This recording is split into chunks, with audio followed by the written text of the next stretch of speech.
Chapter 767. What's that? The adventurers sitting on the wall were abruptly awakened by the heavy footsteps, and they all subconsciously got up to look. They saw that the giant beast had the body of a bear and the head of a tiger, and the tail dragging behind it was like a giant python. Its 4 limbs were on the ground as it galloped forward. At this moment, it was already 20 meters tall. If it stood upright, it could probably easily reach the top of the city wall.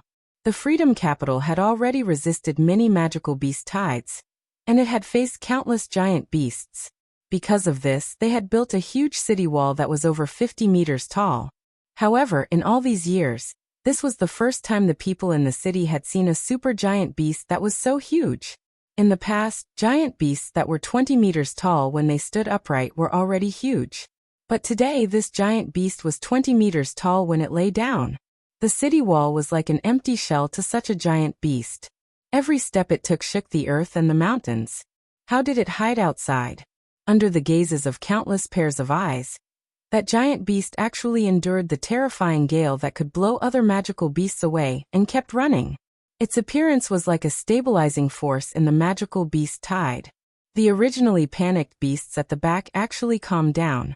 Almost immediately, a giant bird with a wingspan of 30 meters suddenly flew over from afar. It flew so fast that it created a sonic boom. It could be said that it was accompanied by a storm, and was like thunder. Remember, https://m, VIP can't you? VIP. After it appeared, the violent airflow between heaven and earth also became disturbed. It's the Earth Bear and the Thunder Rock. Even Professor Earbook couldn't help but frown after seeing these 2 giant beasts. She wasn't afraid of these 2 giant beasts, but she sensed that the scale of this magical beast attack was probably unprecedentedly large. Whether it was the Earth Bear or the Thunder Rock, they were just appetizers. Coupled with the chaos caused by the demons infiltrating the city. If they hadn't happened to be here, the Freedom Capital would have been destroyed. Of course, the source of this upheaval might also be them. Thus, even if it was for the sake of karma, they should still take action. Pawa. Professor Earbook called out Professor Cheongse's name softly. The latter gave a brief response and began to summon him. Using the Pillar of Gale, to create a gale to stop the enemy was just a temporary measure. It was to forcefully resolve the first wave of attacks from the beast horde. Even the magical beast tide wouldn't be able to continuously launch attacks as ferocious as the first wave. Once he took back his dominant position, he would be able to display his advantages as an archmage. In the name of Pawa Cheongse, I summon the strong preying on the weak. Following the emergence of the summoning light, a fence suddenly appeared behind Professor Pawa Cheongse. The fence was half a meter high and was more of a formality. Within the fences, one after another, carnivorous animals jumped out of the summoning light. These animals were of various sizes, but each of them was as fat as a domestic pig. Some of the birds that were too fat to fly even had 6 or 7 pairs of wings on their backs. Professor Cheongse paused for a moment before continuing to use a magic card with the same name. However, the strong preying on the weak. In front was an army-type magic card, while the strong preying on the weak, at the back was an extremely rare mystic card. Under the mystic effect of the strong preying on the weak animals collided with each other in the magic array and fused into an even larger mountain of meat. These weak animals went from 2-star to 4-star, and from 4-star to 8-star. In the blink of an eye, the largest animal was lying in the middle like a small mountain. After that, Professor Cheongse used these weak animals as sacrifices and began the summoning sacrifice. With an 8-star strong preying on the weak, and a 2-star strong preying on the weak, as sacrifices, summoning sacrifice. Rock Armor Giant Bear. In this battle formation, the flashy summoning method was far inferior to the stable and high-yield summoning method. Professor Cheongse's strong preying on the weak was his exclusive magic card. It might not be that useful in a magic duel, but in a protected battlefield, it was a very powerful magic card. She held the Rock Armor Giant Bear card in front of her chest and narrowed her eyes at the Earth Bear that was quickly approaching. The corner of her mouth curved up slightly. The demon camp led by Demon King No. 2 was planning in a camp somewhere after the beast tide, while they stood on the city wall facing each other from afar. The vast territory between the two seemed to have become the battlefield for the duel. Looking at it this way, it did look a little like a magic duel. The rock armor giant bear, that was 15 to 16 meters tall, appeared under the city wall, and in front of the moat from the summoning sacrifice. When its feet touched the ground, the power of the earth gathered crazily towards its body. A rock armor that was as hard as steel appeared on its body. Professor Cheongsi once again took out a magic card called Gargantuan from his card bag. In the name of Pawa Cheongsi, magic summoning, Gargantuan. A huge amount of magic power surged into the Gargantuan magic card in his hand like a flood. It was only completely filled after a full half a minute. A crimson-red circle appeared under the rock armor giant bear's feet. A huge amount of energy poured into the rock armor giant bear's body through Gargantuan, and its body that was already large enough grew even more. 16 meters, 17 meters, 18 meters, all the way to 36 meters. The rock armor giant bear's height had more than doubled, and its body had also become several times bigger. From afar, it was no weaker than the earth bear, on the opposite side. Both of them were giant bears with the ground attribute, and they were evenly matched. Professor Cheongsi resisted the urge to rush into the battlefield and fight the giant beast. He only extended his right hand and ordered the rock armor giant bear to charge. Boom! The rock armor giant bear hammered the ground. After Gargantuan, its attack that exceeded 10,000 points tore the ground apart. However, with it as the center, the power of the earth quickly gathered and mended the crack at an extremely fast speed. It roared excitedly like its owner and charged towards the earth bear. On the opposite side, Gargantuan doubled its attack and lowered its defense by the same amount. However, with rock armor, the lowered defense would be replenished, and the endless power of the earth would also allow it to gain high-speed self-healing ability. Although the length of its health bar might not be as long as the earth bear, it was definitely not weak in terms of toughness. Whoosh! The wind howled. The thunder rock hovered in the air 3,000 meters away. It flapped its wings and suddenly let out a long cry. Suddenly, there were bursts of thunder in the night sky, and the wind blew in reverse. The wind from the gale pillar was cancelled out, and the demon beasts gathered under the pressure of the two giant beasts. They once again charged towards the city gate. Going against the seemingly unstoppable tide, the rock armor giant bear charged forward. After trampling countless demon beasts to death, it finally intercepted the earth bear, 2,000 meters away from the city wall. The two giant bears didn't care at all and fiercely collided with each other. It was like mountains colliding, and the sky was falling and the earth was cracking. Even the thunder from the thunder rock was covered by the sound. The energy waves created by the collision easily devoured the life force of the demon beasts nearby. The power of the earth caused a whirlpool-like energy wave on the ground. Instantly, within a few hundred meters of them, there was an empty space without any living creatures. On the top of the city wall, the holes in the gale pillar suddenly stopped spewing out air. Instead, they started to absorb air. A visible wind vortex appeared above Professor Shi-Erfa's head. The wind element energy waves gradually spread out and became more and more terrifying. Floating on the top of the city wall, she faced the thunder rock from a distance and slowly raised her right hand. Where her fingertip pointed, the wind element suddenly gathered. The golden-haired elf that looked like it was made from the same mold slowly opened its eyes in the wind element vortex. The wind stopped flowing. 12-star magic guide elf. Wind elf king Shi-Erfu. Floating above Professor Shi-Erfa's head, the Wind Elf King had white jade-like feet, and a cool breeze flowed around it, emitting a green-white light. It was wearing the traditional costume of the elf clan, but the size of its chest didn't look traditional at all. Its long hair was light golden, and the long ears that popped out from the golden hair were even longer than Professor Shi-Erfu's. It looked like a pure-blood elf. However, other than its ears, its facial features were exactly the same as Professor Shi-Erfu's. It was delicate and beautiful. A green wind rune flashed between its eyebrows. Its expression was gentle and graceful. From the outside, it looked like a pure-blood gentle version of Professor Shi-Erfu. However, that impression was instantly overturned after it raised its right hand and pointed its palm to the sky. A spear made of pure wind elemental energy instantly took shape in the midst of the sudden appearance of the storm. Then, without any condensation, the long spear that was more than 10 meters long shot out explosively. Bang! The sound of a sonic boom exploded on the spot. A bloody hole suddenly appeared in the chest and abdomen of the Thunder Rock. The blood didn't even have time to flow out. Roar! The sharp pain that was transmitted to the nerves after a moment of delay caused the Thunder Rock to suddenly let out a shrill bestial roar. The adventurers and soldiers on the city wall who were staring at it didn't realize that the Thunder Rock had been severely injured. They only felt that the Thunder Rock was about to pounce over after roaring angrily. However, to everyone's surprise, just as its roar rushed into the sky, it suddenly turned around and fled in panic. At this moment, the Wind Elemental King, Earfu's fingertips had condensed a second Wind Elemental Spear. He frowned slightly and glanced at the Rock Armor Giant Bear and the Earth Bear that were fighting in the middle of the beast horde.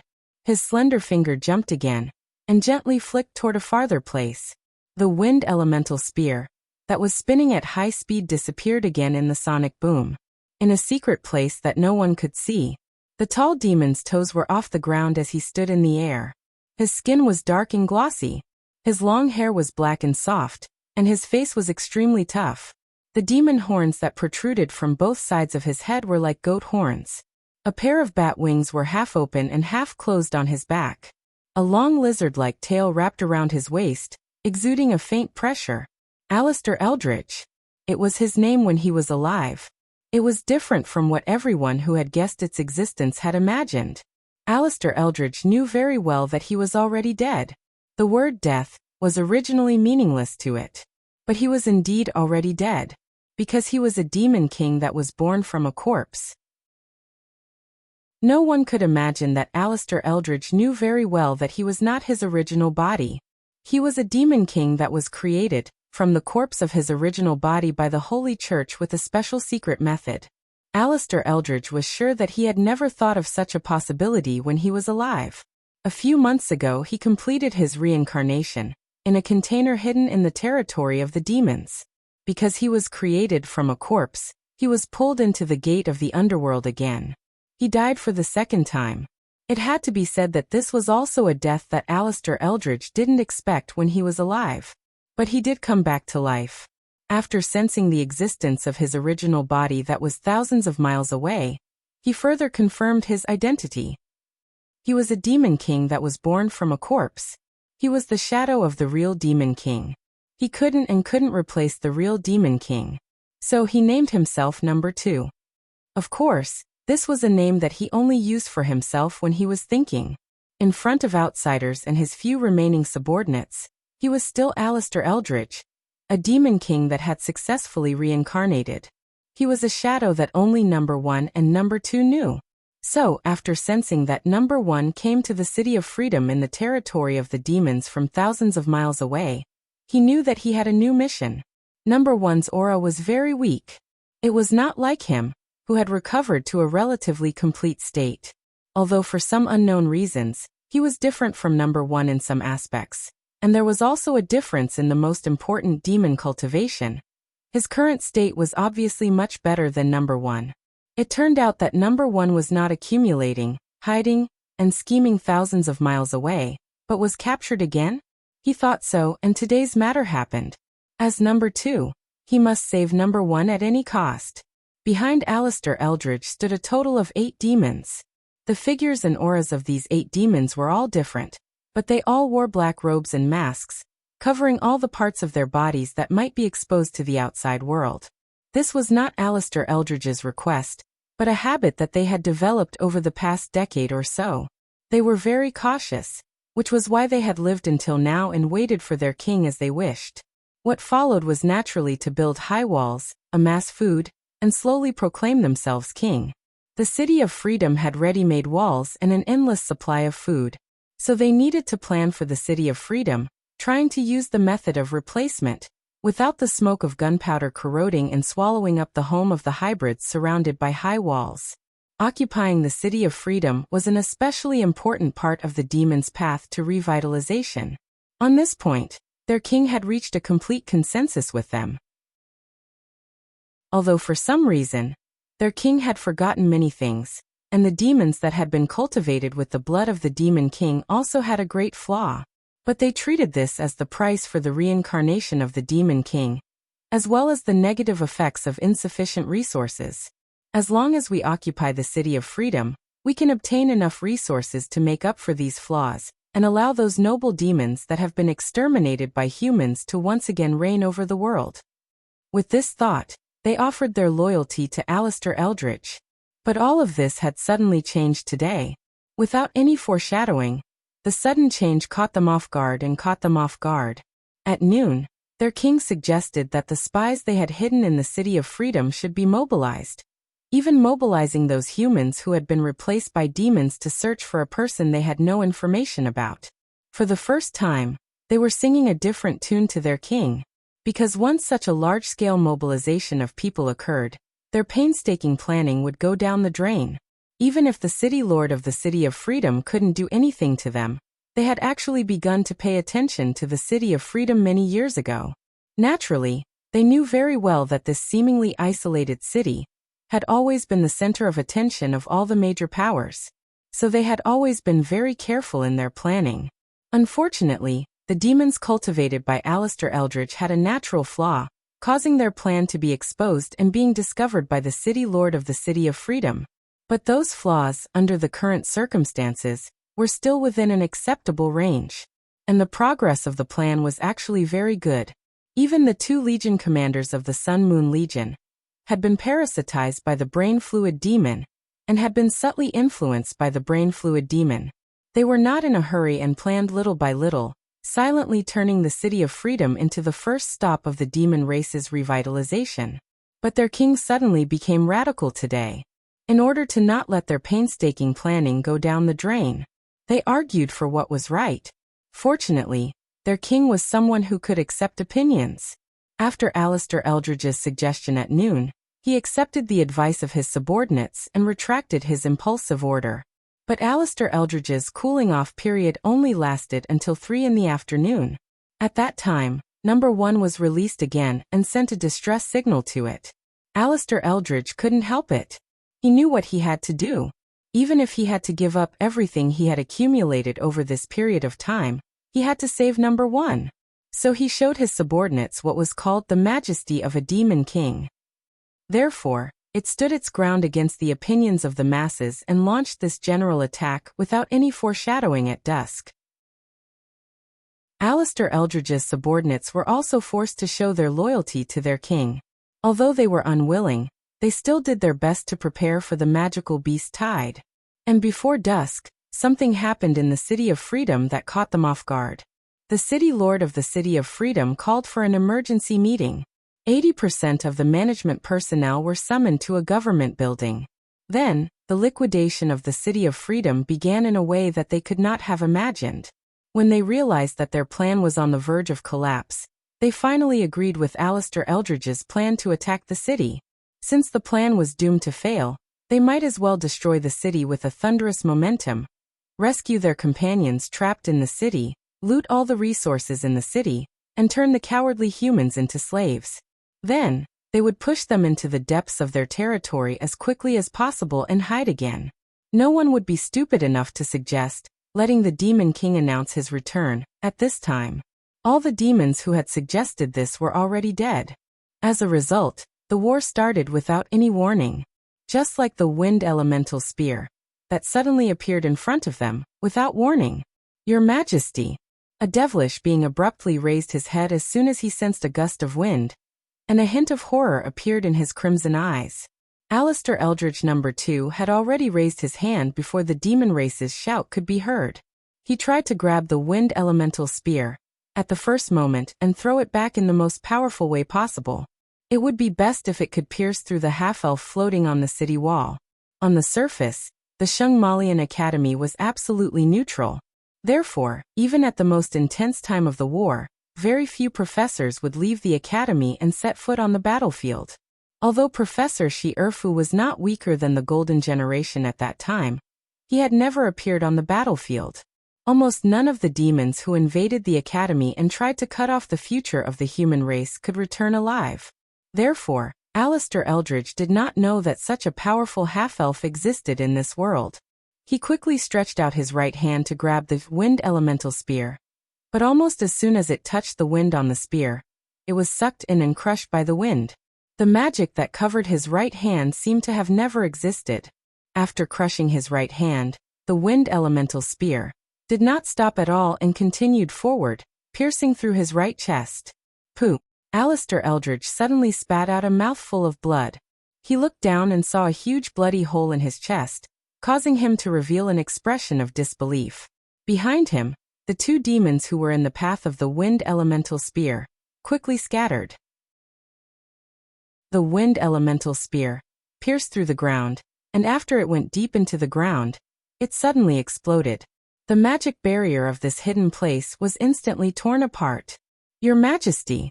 A few of the Devil Race soldiers who had just come to their senses immediately rushed forward. Alistair Eldridge raised his left hand and stopped them from getting closer. It's the Wind Elf King Earbook. He gritted his teeth and said the name of the Wind Elf King.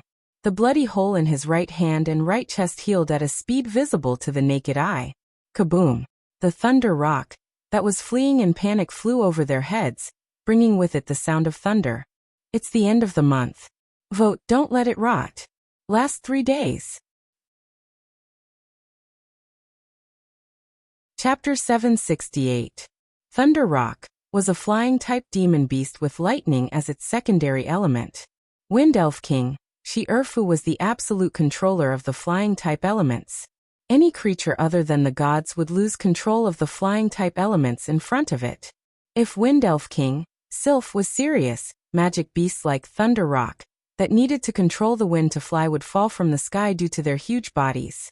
Wind Elf King Earbook was its natural enemy. However, as one of Alistair Eldridge's 8 subordinates, demonic beast Dunia Elaston would not allow it to escape so easily. Tonia Aldrich didn't rush forward because the Demon King was injured. Instead, she stood at the southern corner of the team. Suddenly, she raised her hand, and her 5 fingers that were painted with bright nail polish opened. 5 chain-like lights shot out from her fingertips. As they flew, they became thicker and longer. When they reached Thunder Rock, they were as thick as a bucket. Thunder Rock's neck was instantly tied up by these 5 light chains. The power from the chains made its brain tremble, and the thought of running away flashed across its mind. Tonia Aldrich's hood was blown open by the strong wind, and her red bangs flew out and fluttered in the wind. Under her mask, her lips curled up slightly. She pulled down with her right hand, and the huge bird with a wingspan of 30 meters was pulled down from the sky. Boom. Website. https://mvipcanchu. VIP Thunder Rock stomped on the ground and landed behind her, trembling. Since the opponent is an elf messenger who can summon the Wind Elf King, I'll leave this Thunder Rock for him. Although Alistair Eldridge was anxious, he didn't lose his mind. In the legends of this world, the elf kings of the major elements were known as existences second only to the gods. Although there might be some discrepancies, the power of the elf kings was evident. However, this wasn't the first time that Alistair Eldridge faced an elf king. He had killed more than one elf messenger, who could summon an elf king. His injury this time was only due to carelessness. Feeling its right hand that had recovered, it gently twisted its middle finger and thumb and lifted it slightly. The blood that flowed from its wrist and chest suddenly flew towards its right hand and condensed into a small blood bead at the tip of its middle finger and thumb. Alistair Eldridge's face had completely returned to calmness, and he no longer revealed his inner thoughts. He held the blood bead in the air and continued to twist it between his middle finger and thumb. A grayish-black substance slowly sprinkled down and merged into the blood bead. Not long after, a blurry figure appeared in the center of the blood bead. Alistair Eldridge tossed the blood bead forward, and the figure suddenly enlarged, turning into a real body of flesh and blood together with the blood bead. A naked Alistair Eldridge appeared in front of it. Vampire Secret Technique. Blood Clone. Alistair Eldridge did not stop there. He extended his index finger and drew a repeated formation on the surface of the blood clone. With the last stroke, The formation lines that covered the whole body lit up at the same time and condensed into a set of dark red full-body armor at an extremely fast speed. Go! Alistair Eldridge groaned in a low voice. The blood clone elegantly put down the mask of its helmet, then gently raised its right hand and opened its 5 fingers. The elements gathered and condensed into a spear. The blood clone closed its 5 fingers and grabbed the spear's handle. The bat wings on its back suddenly opened, and it flew into the sky with it. Your Majesty, how should we cooperate next? A black-robed demon stepped forward and asked for instructions. Alistair Eldridge glanced at it, and a strange look flashed in his eyes. Let's test it out first. On the western city wall, after Wind Elf King, Shi-Erfu shot out the second, Wind Elemental Spear.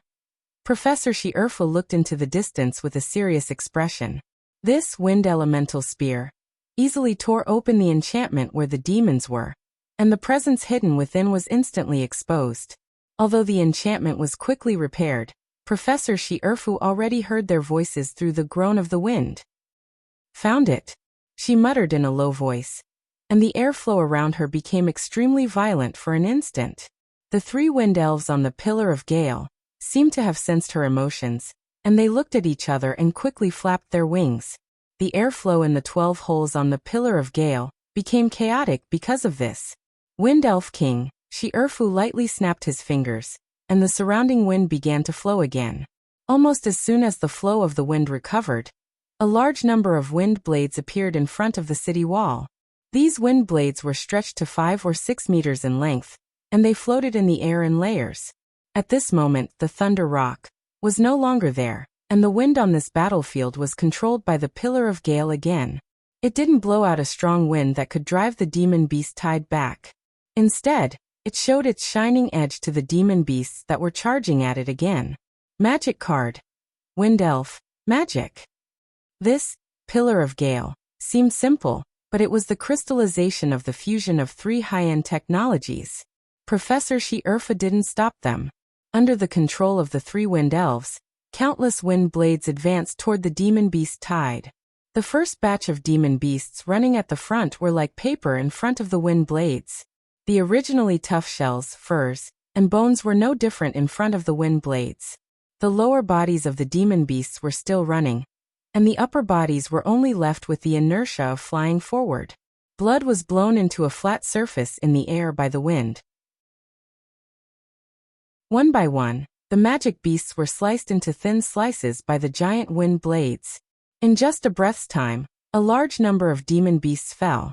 In the next breath, the people who were watching this scene all subconsciously held their breaths.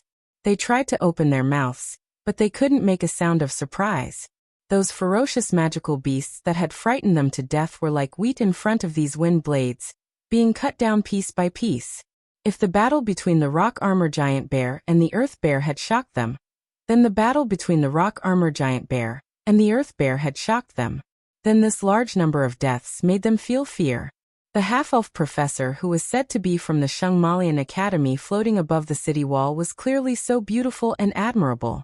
Why was it that when they looked at her at this moment, it was as if they were looking at the Grim Reaper, the terrifying demon beast tide that was a huge threat to the entire city, and it made people tremble in fear. It even made people think that the city would be lost, but in the blink of an eye, a large number of demon beasts fell. Even though the large empty area would soon be filled by the endless magical beast tide, the empty space that fell into their eyes now was enough to bring about a terrifying visual impact. The Flaming Sun Army, who were still thinking about how to move, suddenly felt their hands and feet turn cold. They felt that their existence was meaningless in front of this mighty power, and even their breathing became difficult. In this fear, there was naturally a huge sigh of relief and joy. There was nothing that made them feel more fortunate than this moment. In this most dangerous moment since the establishment of the Freedom City, the professors from the Shungmalian Academy happened to be here.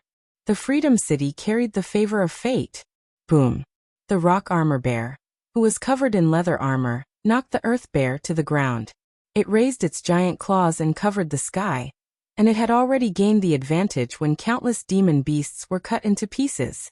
This giant claw slammed down on the earth bear's head, and its head was viciously smashed into the ground. However, the Earth Bear was a pure ground-type demon beast. Even if its entire head was buried in the ground, it wouldn't suffocate. It clenched its claws into fists and smashed the ground again and again, causing thunderous sounds. The ground kept opening and closing. The Earth Bear fought with the Rock Armor Bear for control of the ground under its feet. A large portion of the ground energy was absorbed by the Rock Armor Bear, but a portion was still taken away by the Earth Bear. The terrifying wound on its body that was several meters long was healing at a speed that was invisible to the naked eye, and the energy ripples in its body became stronger and stronger. Roar! The Rock Armor Giant Bear roared. Suddenly, it turned its palms into two fists and punched the Great Earth Bear's head, the back of its neck, and the back of its body, causing the tough skin and flesh to collapse. In a short moment, half of the Earth Bear's body was buried in the ground. However, it didn't die, and the energy ripples in its body didn't calm down at all. Roar! An abnormally muffled roar came from the ground. The Earth Bear's energy ripples reached their peak, surpassing the Rock Armor Bear at this moment, and taking control of more than half of the ground energy. Countless earth elemental energy gathered towards its body. It pressed its claws against the ground and forcefully endured the Rock Armor Bear's attacks, lifting its upper body from the ground. At this moment, its face was covered in blood, and its eyes were red as if it had gone berserk. In its heart, an earth elemental core was rapidly condensing. Once this earth elemental core was condensed, the Earth Bear would welcome a huge transformation. Professor Pawa Cheongsi, who was standing on the wall, immediately noticed the formation of this earth elemental core. According to normal logic, she should immediately give the Rock Armor Bear the order to attack and completely kill the Earth Bear before it transformed. However, Professor Cheongsi smiled. Not only did she not give the order to attack, she even made the Rock Armor Bear take half a step back. This is a freshly made earth elemental core. Even in the Academy's underground city, there are very few chances to obtain such a treasure. She even wanted to cheer for the Earth Bear. At this moment, in the west, where the demons were hiding, a blood shadow rushed out like lightning. The blood shadow's body rippled with the power of blood. It was obvious that it was a high-level vampire. Earl, Marquis, or Duke? This question flashed in Professor Cheongsi's mind. He had already put his hand into his card bag and was ready to fight. However, Wind Elf King, Shi-Erfu floating above Professor Shi-Erfu's head had already flown out the moment the blood shadow rushed into the sky. Wind Elf King, Shi-Erfu was no longer a simple magic guide elf in Professor Shi-Erfu's hands. There was an invisible line between her and Wind Elf King, Shi-Erfu. It wasn't a bond, but it was even more reliable than a bond. Because it was soul connection. Through the soul connection, Professor Shi-Erfu injected a small portion of her soul and consciousness into Wind Elf King, Shi-Erfu's body. That small portion of soul and consciousness had been slowly nurtured over the years, and now, it finally gave birth to a unique spirituality. After she established a connection with Wind Elf King, Shi-Erfu, the latter could simulate and think with her almost identical thoughts.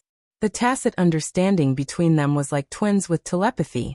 They didn't need to speak and their actions were the same.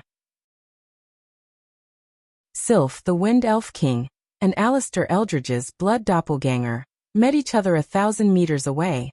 Since God wasn't here, the battle at the top of the world began at this moment. A fierce battle. Although Alistair Eldridge's blood clone only condensed a part of the vampire's power, it only lacked diversity and didn't have great power. From the perspective of the adventurers standing on the wall, they could only see that in the distant night sky, Wind Elf King, Shi-Erfu's golden line and blood clone's blood-red light were shuttling back and forth, creating streams of light that attacked like flying swords. At the first moment of contact, both of them chose to fight in close combat. Wind Elf King, Shi-Erfu condensed a wind elemental spear in his hand, and Blood Clone also used a blood elemental spear. Both of them fought with their spears and moved at high speed in the night sky. The tip of the spear pierced through the opponent's body, but it also looked like afterimages. In the blink of an eye, they had fought countless times. However, when they wrestled with each other and separated from each other, They didn't have any wounds on their bodies. Since they were the condensation of wind and blood, they naturally wouldn't have any wounds. However, the magic power flowing in their bodies was greatly consumed.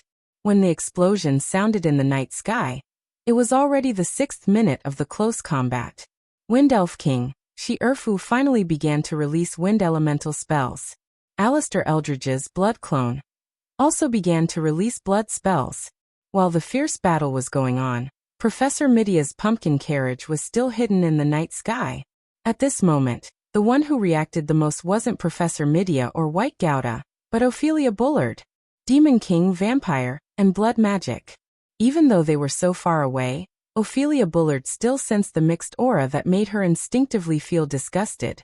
She covered her mouth and retched several times, and her face became paler and paler.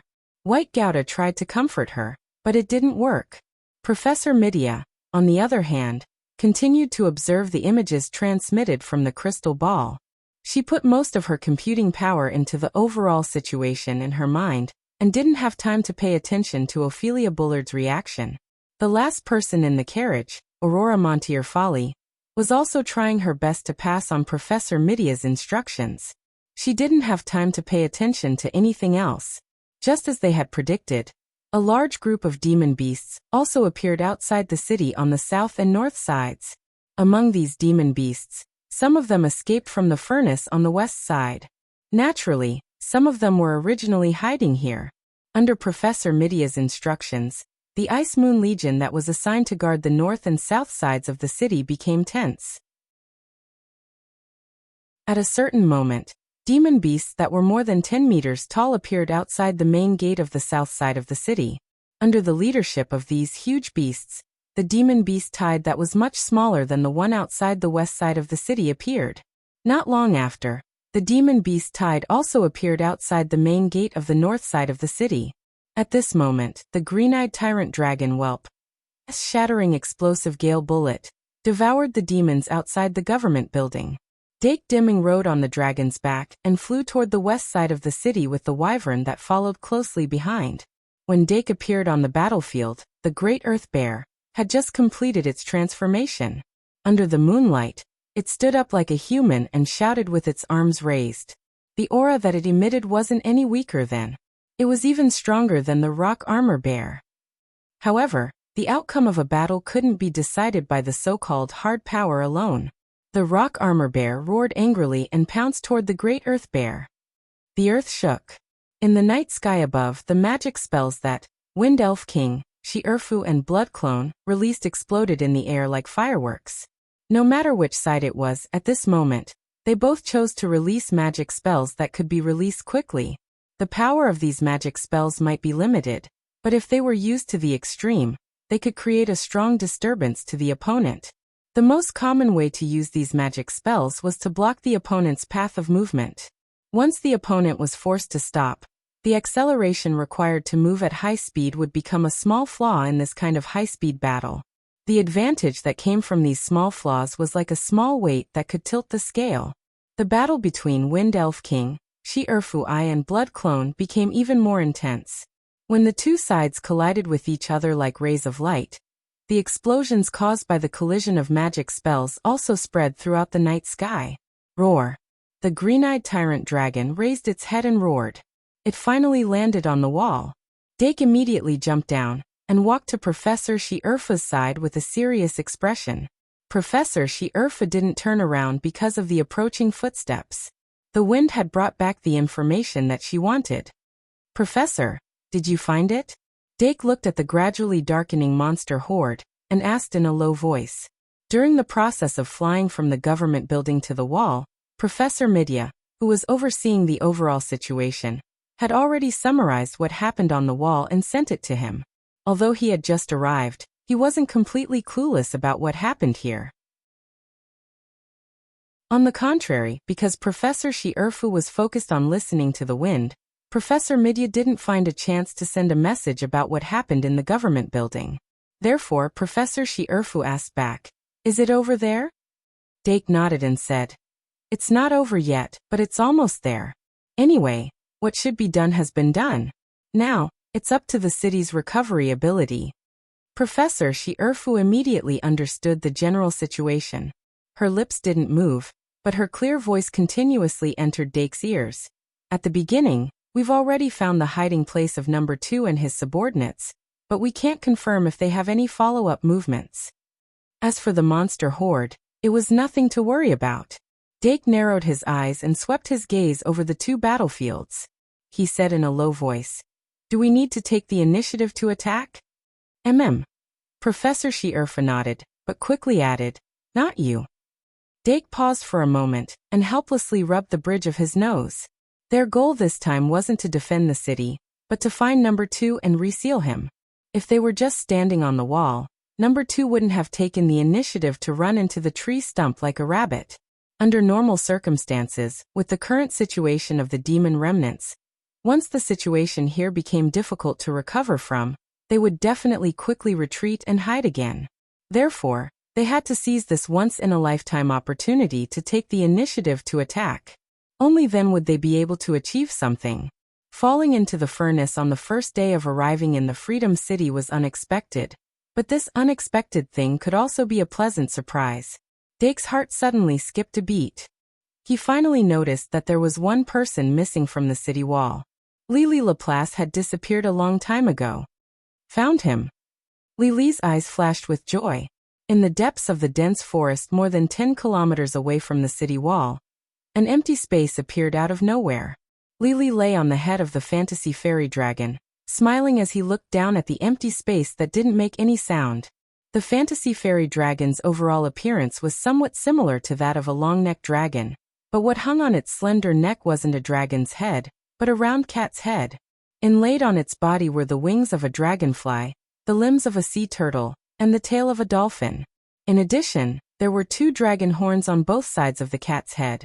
Even though Dake's impression of the fantasy fairy dragon was that it only knew how to meow, it was indeed a 4th-tier magic guide fairy, and an 11-star one at that. As Lily's unique mount in the entire world, the fantasy fairy dragon was both a fairy and a dragon. Its core killing technique was an incredible skill called fairy fantasy. Invisibility, hidden shadow, wall passing, flash, clone, teleport, illusion breaking, dream entering. Even transformation was included in the killing technique of the fairy fantasy. The fantasy fairy dragon could transform into a dragonfly, a sea turtle, a dolphin, a cat, and a dragon. At this moment, Lily was using the invisibility ability of the fantasy fairy dragon to silently sneak to the top of the demon race's hiding place. Meow. While meowing, the fantasy fairy dragon released pink circles after pink circles from its eyes. The concealment barrier protecting the demons was exposed in front of Lily and the fantasy fairy dragon. It didn't break the barrier, but it let its gaze pass through the barrier and saw the invisible thing. Lily excitedly observed the demons in the barrier, and his gaze was attracted to the thunder rock. At this moment, the giant bird was crawling behind the beast woman, Tonia Elastun, trembling slightly. After moving his gaze away from the thunder rock, Lily saw a familiar figure. Alistair Eldridge, the Demon King. Almost at the moment Lily's gaze fell on Alistair Eldridge, the second Demon King suddenly raised its head. 3 blood-red triangular drops of blood appeared in its eyes and rotated in an instant. This was the innate ability of the third eye of the 3-eyed Demon King. The invisibility of the fantasy fairy dragon was seen through. Lily and Alistair Eldridge's gazes collided with each other. "Ah, we've been discovered." Professor Lily covered his mouth and was a little startled. Alistair Eldridge suddenly frowned. "Little fairy?" As soon as his voice fell, the demons behind him suddenly reacted. One of the black demons with a stooped body suddenly raised the magic wand in his hand and instantly pointed it to the sky. The magic wand was nearly 2 meters tall, and there seemed to be dead branches coiling around it. There was a huge eyeball inlaid on the top of the wand. The eyeball turned and looked at the night sky. Blazing white light instantly shot out from the eyeball, illuminating the entire sky above their heads. But the little fairy and its mount had already disappeared without a trace. Spatial teleportation? Alistair Eldridge narrowed his eyes. Originating from a rare demon, the Eye of the Void's keen perception, it successfully captured a trace of imperceptible spatial fluctuation. Among the 8 demons, One of them had transplanted the eye of the void into his palm. In the blink of an eye, he opened his palm and pointed it towards the south. A ray of demonic light shot out from the eye of the void. Unlike the illusory light released by the magic wand's eyeball, the beam of light shot out by the eye of the void was extremely powerful. But what was shot through by the demonic light was only a thin illusion. The little fairy did not quickly escape after escaping the search. Her body escaped into the void, and the resulting spatial fluctuations were perfectly concealed by the time the illusion doppelganger was separated. The illusion fairy dragon had already transformed into a cat with a big flat face, and it was tightly holding onto her shoulder. She walked in the void, nimbly avoiding the vision of the eye of the void, and shuttled among the demons. But separated by a realm, she could not attack. She could only curiously size up this group of demons. Apart from number 2, there were a total of 9 demons in this area, and one of them was sleeping underground.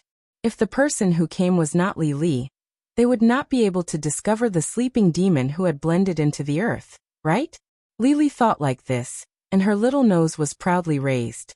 She walked around the demons again. Black hooded robes were the uniform of this group of demons, but the masks on their faces had different patterns, as if they could distinguish their identities. Li Li wanted to see the faces of these demons through the masks, but the masks seemed to grow on their faces, causing the whole face to change shape, and it was impossible to see their original appearance. She could not help but sigh in disappointment, and then walked to Alistair Eldridge's side. This Demon King number 2's perception was too sharp. She could not peek from the front, and had to be careful even from the side. She looked carefully for a long time, and finally confirmed that this was indeed the Demon King. So the moment she confirmed its identity, she launched the other killing move of the Illusion Fairy Dragon. Illusion Magic Cube. The demons who were looking for Li Li's position suddenly became alert, but the space under their feet had been cut into 9 pieces. With the appearance of a well-shaped space crack, this area had been covered by a special field effect. The 9 squares that were cut out by the space crack suddenly opened downwards like a crypt trap, and an irresistible gravity crushed down, swallowing a total of 10 demons and a giant bird, including Alistair Eldridge. The square closed, and the crack disappeared. Lily Laplace walked out of the void, and a third-order Rubik's Cube had appeared in her palm at some point. All of them caught. Lily muttered to herself. The surface of the magic cube in her hand would suddenly protrude from time to time, but it still showed a strong and tenacious characteristic, and was not immediately pierced. She raised her hand, held the illusion magic cube in front of her eyes, and then closed the other eye, trying hard to look inside. 10 demons and a giant bird were trapped in a total of 27 fantasy worlds. At this moment, a part of a giant eye appeared in the sky of one of the 9 magic cube worlds, and the intelligent life in the magic cube cried out in fear and awe. Lily found Alistair Eldridge and a few other demons among them. Although she wanted to take a closer look, she immediately moved away from the magic cube, and then took out a magic card from her card bag, and quickly silently summoned. 3 seconds later, the light array released from the magic card firmly locked the Rubik's Cube. Then she took out another magic card, continued to summon, and added a layer of enchantment outside the magic cube. Then she took out, under these layers of reinforcement, the space barrier of the illusion magic cube became more tenacious, and the protrusions caused by the internal attacks became much smaller. Lily patted her bulging chest with satisfaction, flapped her wings, and flew back to the west gate. On the city wall, Dake looked at the depths of the dense forest in the west with a worried expression.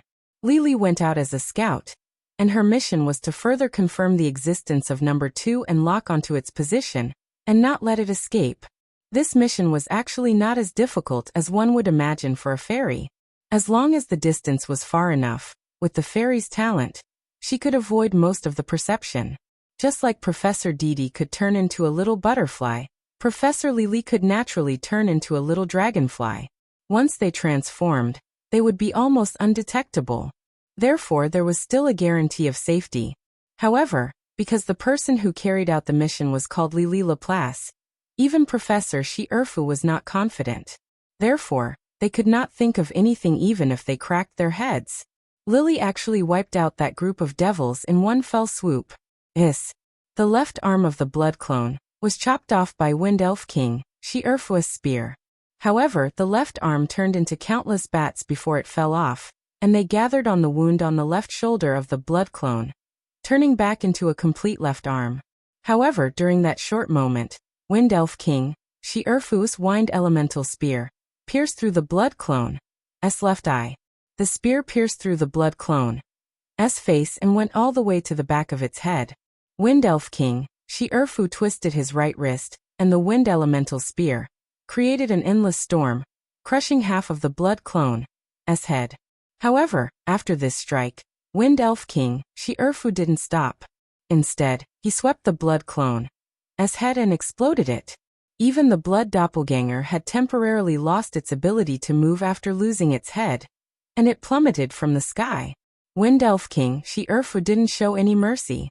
He pointed his long spear at the blood clone, and countless wind blades formed a storm that appeared around the blood clone, turning it into a pool of blood instantly. At this point, this blood doppelganger, with the power of a high-level vampire, was deader than dead. Meanwhile, the battle between the giant beasts on the ground had come to an end. Although the Earth Bear was powerful after its transformation, the Rock Armor Bear had the support of a mage behind it. Professor Qiongxi didn't summon new magic elves. Instead, he kept using magic cards to support the Rock Armor Bear. Finally, he dug out the Earth Elemental Core that was hidden in the chest cavity of the Earth Elemental Core. This Earth Elemental Core was also known as Earth's Core, and it was a precious Earth-type treasure. The Earth Bear's enormous vitality supported its last bit of life, and the Earth-type energy surged from its feet into its chest, healing the wound near its heart. To prevent it from growing a new heart, the Rock Armor Bear crushed the Earth Bear's brain under Professor Qiongxi's command. The results of the battle made Professor Qiongxi smile. She finally noticed the arrival of Dake and the others. At this moment, Sister Kalien, Castellan Mengterfali, and the others had also arrived at the top of the wall on wyverns. However, the tens of thousands of giant beasts in the beast tide already showed signs of decline. Wind Elf King She-Urfu took the Earth Elemental Core from the Rock Armor Bear's claw and flew back to the top of the wall. Then he handed the Earth Elemental Core to Professor Qiongxi. Beside her, Professor Stephen Harvey stood there from the beginning and didn't do anything. After all, being a necromancer was a taboo profession. Although Professor Stephen Harvey could easily make the corpses of the giant beasts on the battlefield stand up again, it wasn't time for him to do anything yet. The dense wind blades released by the Pillar of Fierce Wind seemed to be endless. Countless giant beasts were cut in half by the wind blades, and the blood of the giant beasts flowed into the moat, dyeing the water red. However, the giant beasts didn't show any fear, or there was something that drove them away, whipped them, and controlled them so that they couldn't show any fear. Therefore, even though there was a great horror in front of them, the giant beasts behind them continued to rush forward. The giant beasts still didn't show any signs of stopping. Castellan Suna Mengterfali walked to the edge of the city wall. She placed her hands on the wall, and flames flickered in her red eyes. The mountain-like corpse of the Earth Bear that had fallen in the center of the battlefield made her realize the danger of this demon beast tide immediately after she arrived. If Professor She-Urfu and the others hadn't come, would she and her citizens have been able to stop this horrifying demon beast tide? The answer was obvious. When Principal Cynthia St. Erdii went to explore the Mountain of Gods, no one else would appear as mysteriously as she did and bring miracles to this young city. Fortunately, there were no ifs.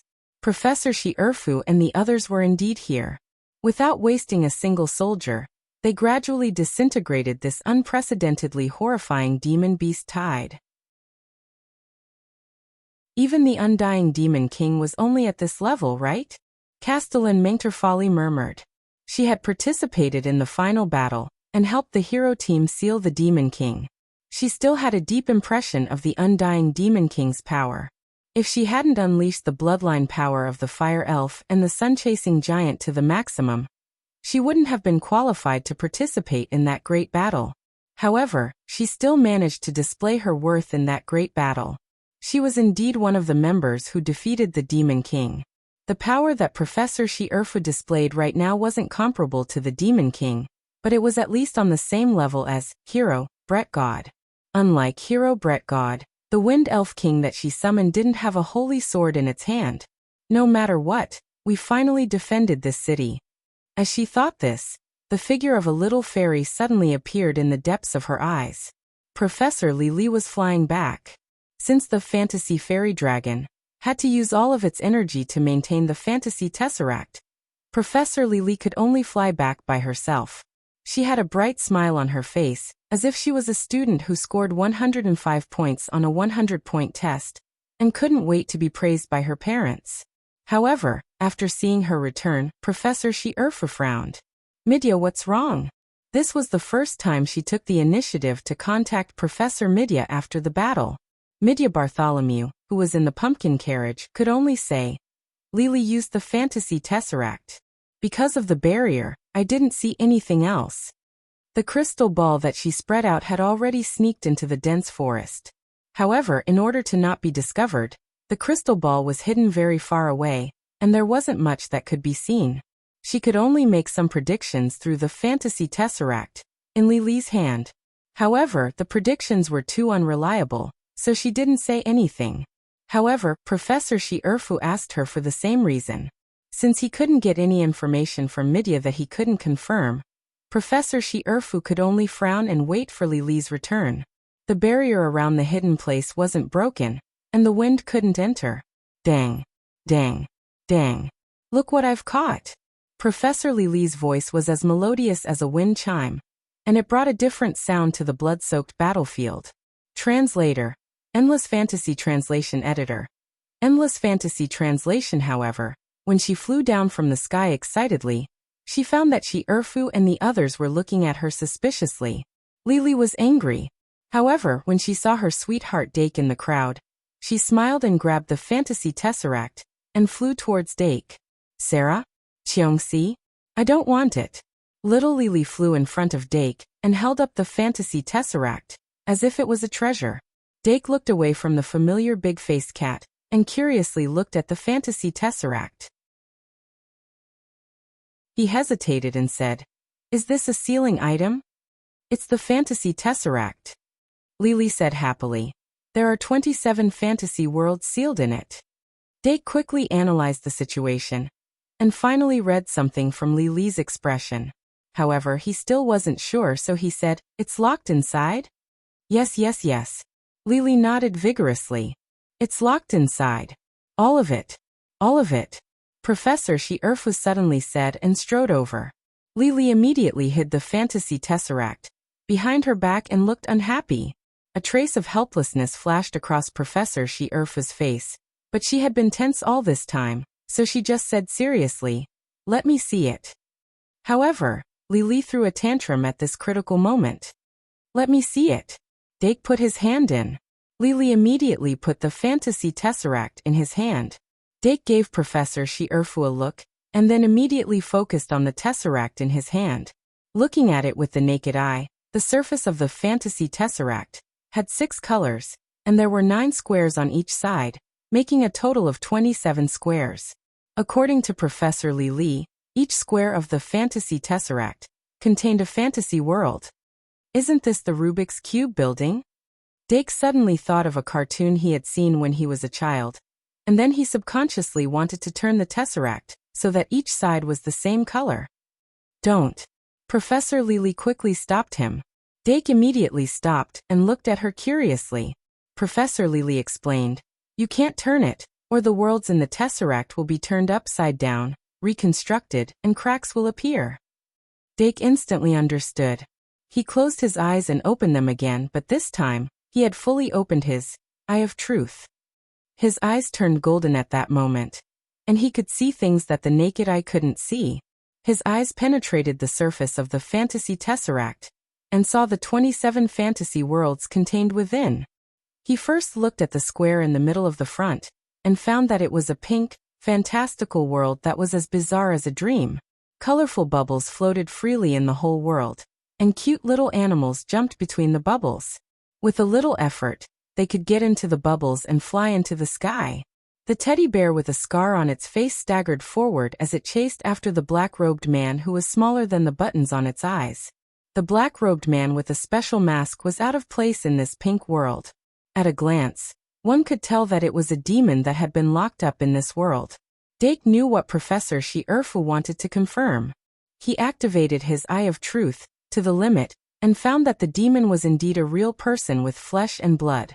Then he habitually used the Eye of Truth to evaluate the value of the demon, but the result made him feel a little strange. In the eyes of the Eye of Truth, the value of the demon was roughly between Trash Slime and Wrestling Hawkman, similar to Magic Fire and Blood Crystal Crown, but not as good as Blood Holy Sword and Emerald Holy Sword. The value of a demon was not as good as a holy sword. Was this reasonable or not? Because there was no frame of reference, Dake couldn't confirm it very well. Moreover, he didn't know the strength of the demon. Different demons must have different values, and there was no doubt about that. Therefore, he didn't express his doubts on the spot, but continued to look at other worlds. 27 fantasy worlds, 10 demons, and a giant bird. Of course, it was impossible for there to be people in every world. Dake looked for a little and found a second demon in one of the squares. It was a demon with a 2-meter-long magic staff. It was sitting cross-legged on a small island that was only 20 square meters in size. There was only one coconut tree on the island, and there were 3 fruits on the tree. The 3 fruits would secretly open their eyes and naively look at the outsider who suddenly appeared. Outside the small island, there was an endless ocean. Under the ocean, there might be all kinds of secrets hidden. But Dake's mind was no longer on these fantasy worlds. His eyes focused on the demon, and golden light shone from his eyes. After a while, he withdrew his gaze and found a third demon in another square. This demon had an unusually strong physique, and the bulging muscles made the black robe cover nothing. When it was fighting, the horn on its head directly pierced through the hood, revealing its fine green hair. When Dark looked over, he saw that the demon was fighting with a rabbit that was 10 times its size. Dake's gaze focused on the demon, and then quickly withdrew and continued to look for the next one. 9 black-robed demons, a Thunder Rock, and number 2 Alistair Eldridge. Dake didn't look at the details of the fantasy world. Instead, he looked at all the demons that were locked up as fast as he could. Finally, he looked at one of the demons. It wasn't Alistair Eldridge, but another demon wearing a black robe and a mask. On the surface, it looked ordinary. At this moment, Professor Lily had already closed her mouth. At first, she was still making a fuss, but as Dake's expression became more and more serious, she wisely chose to play dead. Seeing that he had finally finished looking, Professor Shi-Erfu immediately asked, "How was it? Did you see anything?" Dake's brain worked quickly, and he immediately said, "There are a total of 10 demons and a Thunder Rock. Every one of them has almost the same value in the eyes of the Eye of Truth. Only this demon's value is higher. If my judgment is not wrong, among the demons that Lily caught, this is the only real one. There are only 2 days left at the end of the month. If you don't vote now, it will expire. 12,000 chapters. It's equivalent to 6 chapters. Sleep for 2 hours and continue writing."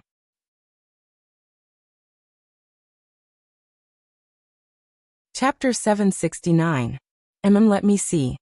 Professor Shi-Erfu thought to himself that this was indeed the case, and stretched out his hand towards the fantasy tesseract. However, Lily patted the back of his hand and immediately took back the tesseract from Dake's hand, and stared at the square he was pointing at. Her gaze instantly passed through the walls of the tesseract, and saw the black-robed demon that was locked inside. The demon's body didn't have any special features, but even though it was locked in the fantasy tesseract, it was still sleeping.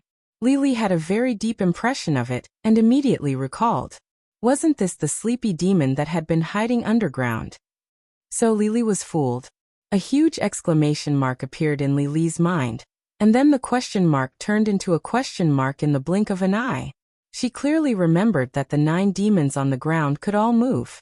Alistair Eldridge could even activate the third eye of the 3-eyed demon, and see through the invisibility of the fantasy fairy dragon. There was also a black-robed demon that could use a magic wand to dispel invisibility or illusions. There was also a demon that could use the Eye of the Void. Could it be that those demons were all fake? That was impossible. Remember the URL. MFIP, can't you? Villy shook her head violently. But little Dake said they were fake. What could be so powerful that it could pass off as real? Lily pondered for a moment, and suddenly raised her head. Pay attention, I'll release one for you. Okay. Professor Shi Erfu immediately nodded. Professor Cheong-si and City Lord Montier-Folly took the initiative to step forward and approached. Dake was just about to stretch his head out when Olga wrapped her arms around his neck and skillfully turned him behind. His face immediately darkened, and he was already behind Olga. Lily, on the other hand, had already removed the layers of seals on the fantasy tesseract, with a serious expression. The fantasy fairy dragon that was lying on her shoulder immediately let out a soft meow after receiving her order. Meow, one of the squares quietly opened. The demon that was locked up in the fantasy world was brought out of the magic cube by a beam of light, and appeared in front of everyone. This demon held a 2-meter-long staff in his hand. His body was stooped, and he looked very old. As soon as it was released, it immediately became alert. The huge eyeball on the magic wand suddenly opened, and its magic aura rose rapidly. Then the magic wand in its hand was snatched away by City Mistress Montier-Folly, and it was stunned. Kill it, Lily said coldly. Professor Cheong-si immediately took a step forward, and a huge steel gauntlet appeared on his right arm. His fingers were also covered in layers, turning into a mechanical arm the size of a table. She raised the mechanical arm high and slapped it down without hesitation. A huge force instantly erupted, crushing down from the top of the devil's head. Bang! Blood and flesh splattered everywhere, and the demon race cultivator's muscles and bones were completely obliterated by the tremendous force, turning into a pile of flesh and blood. Dark immediately covered his nose and mouth. Then, he realized that the people around him had normal expressions. Only then did he take a small breath to calm himself down. Professor Cheong-si raised his hand, and the mechanical gauntlet on his right arm turned into magic power and dissipated. The blood and flesh stuck to his hand also dripped down. Professor Stephen Harvey touched his chin, and looked at the blood and flesh with interest. Suddenly he said, "It really is fake." Lily curled her lips and said, "It's obviously so real." Professor Harvey shook his head, pointed the magic wand in his hand at the opposite side, and chanted in a low voice. Half a minute later, a ray of green light shot out from the tip of the magic wand, and shone on the pool of blood and flesh. A moment later, the pool of blood and flesh turned into a pile of mud under everyone's shocked gazes. Mud Nightmare. Professor Shi Erfu suddenly blurted out a name. This name was a bit hard to pronounce, but it was the legendary demon race that should have been extinct hundreds of years ago. Mud Nightmare. Professor Midya scratched her chin and repeated. If I remember correctly, it should have been extinct a long time ago. Could it be that it was cultivated by number 2? Dake thought about this name, but shook his head and said, "There is no record of it in Into the Abyss." Professor Stephen Harvey heard this and said, "There is no such thing as extinct or not. Mud Nightmare is just a mutated product of the Dream Demon bloodline. They do not have the ability to reproduce, and can only be produced through mutation. It is normal that there is no mutation in hundreds of years." City Lord Montier-Folly looked at the magic wand in her hand that had turned into mud, and could not help but frown and say, "Can you explain more clearly? What is a Mud Nightmare? A new type of demon race?" Professor Shi Erfu looked at her and quickly said, "Mud Nightmare is indeed a type of demon race. Like nightmares and dream demons, they can corrode dreams and feed on dreams. But the difference is that the Mud Nightmare can create its own dream, and take the lives and objects in the dream into the real world in the form of mud sculptures." Dake said, "To put it simply, it can turn the people in the dream into mud sculptures, and turn the things in the dream into mud sculptures." City Lord Montier-Folly immediately said in realization, "So the demons caught by Professor Laplace are actually mud figurines of the Nightmare? Should be." Lily's mouth curled up high, then she picked up the fantasy tesseract, and poured out the sleeping demons in the fantasy tesseract. Professor Shi Erfu said, It is recorded in the literature that once the mud sculpture ability is used, the mud nightmare will continue to sink into its own dream, and will not be able to wake up. In its dream, every clay figurine was real, including itself. Only when all the mud sculptures are destroyed, or when there is an external force, will it be able to wake up. She turned to look at Professor Stephen Harvey and asked, "Professor Harvey, how should we deal with this?" Professor Harvey immediately pointed at the brain and said, "Kill it." There is a kind of mud crystal in the mud nightmare's brain, which is the core of its special ability. After taking it out, we can make a dream-making machine. Dream-making machine? Dake showed a confused expression. Professor Harvey explained, "It's a kind of limit that can be represented in the form of a clay sculpture. If the materials used were good enough, it could even produce a stronger effect than this mud nightmare. Of course, as long as it is made, there will always be a use for it." Seeing the hesitation on Professor Shierfa's face, he added, "Dream demons can enter dreams on their own, and the mud nightmare can create its own dream setting, turning itself into another person in the dream. You won't be able to get any information out of it." Professor Shierfa shook his head and said, "How do we know if we don't try? We have to ask it about the demon race's plans, and the specific location of number 2. And so he gave it a try. When Professor Shierfa woke up the mud nightmare, all the demons in the fantasy tesseract turned into a pile of mud. The nightmare devil suddenly crooked a smile, and the light in its eyes disappeared. It had actually exploded its brain.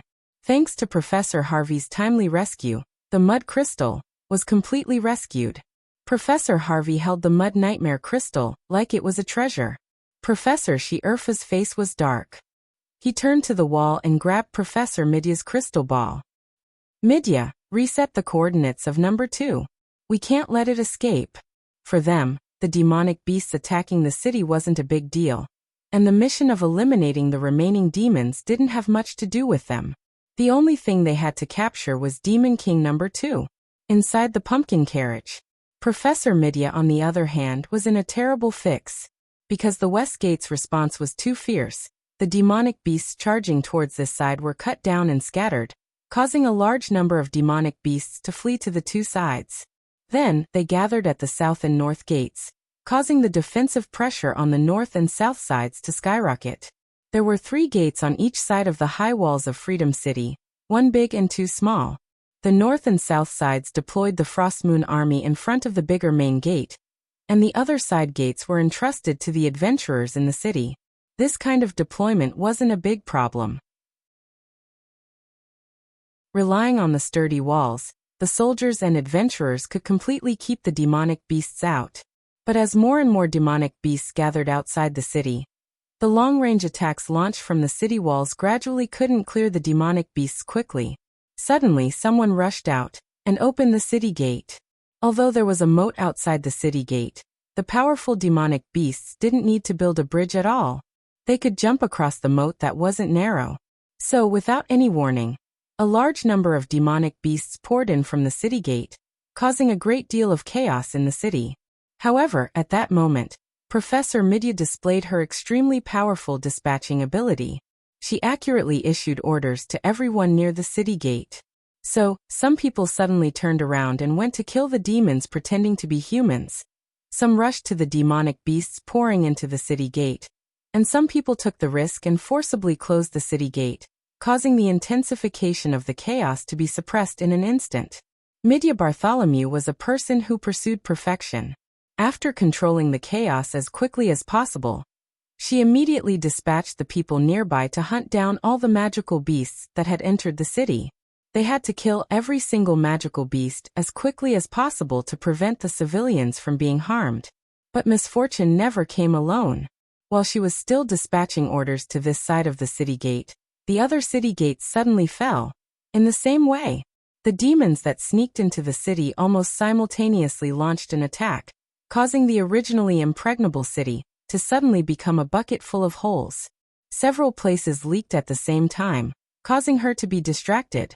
But even so, after hearing Professor Shierfa's question, she immediately separated a trace of her mental power and replied, "Okay." After the word "okay," She immediately conveyed Professor Shierfu's message to Ophelia. Ophelia Blood had already restrained her instinct to vomit at this time.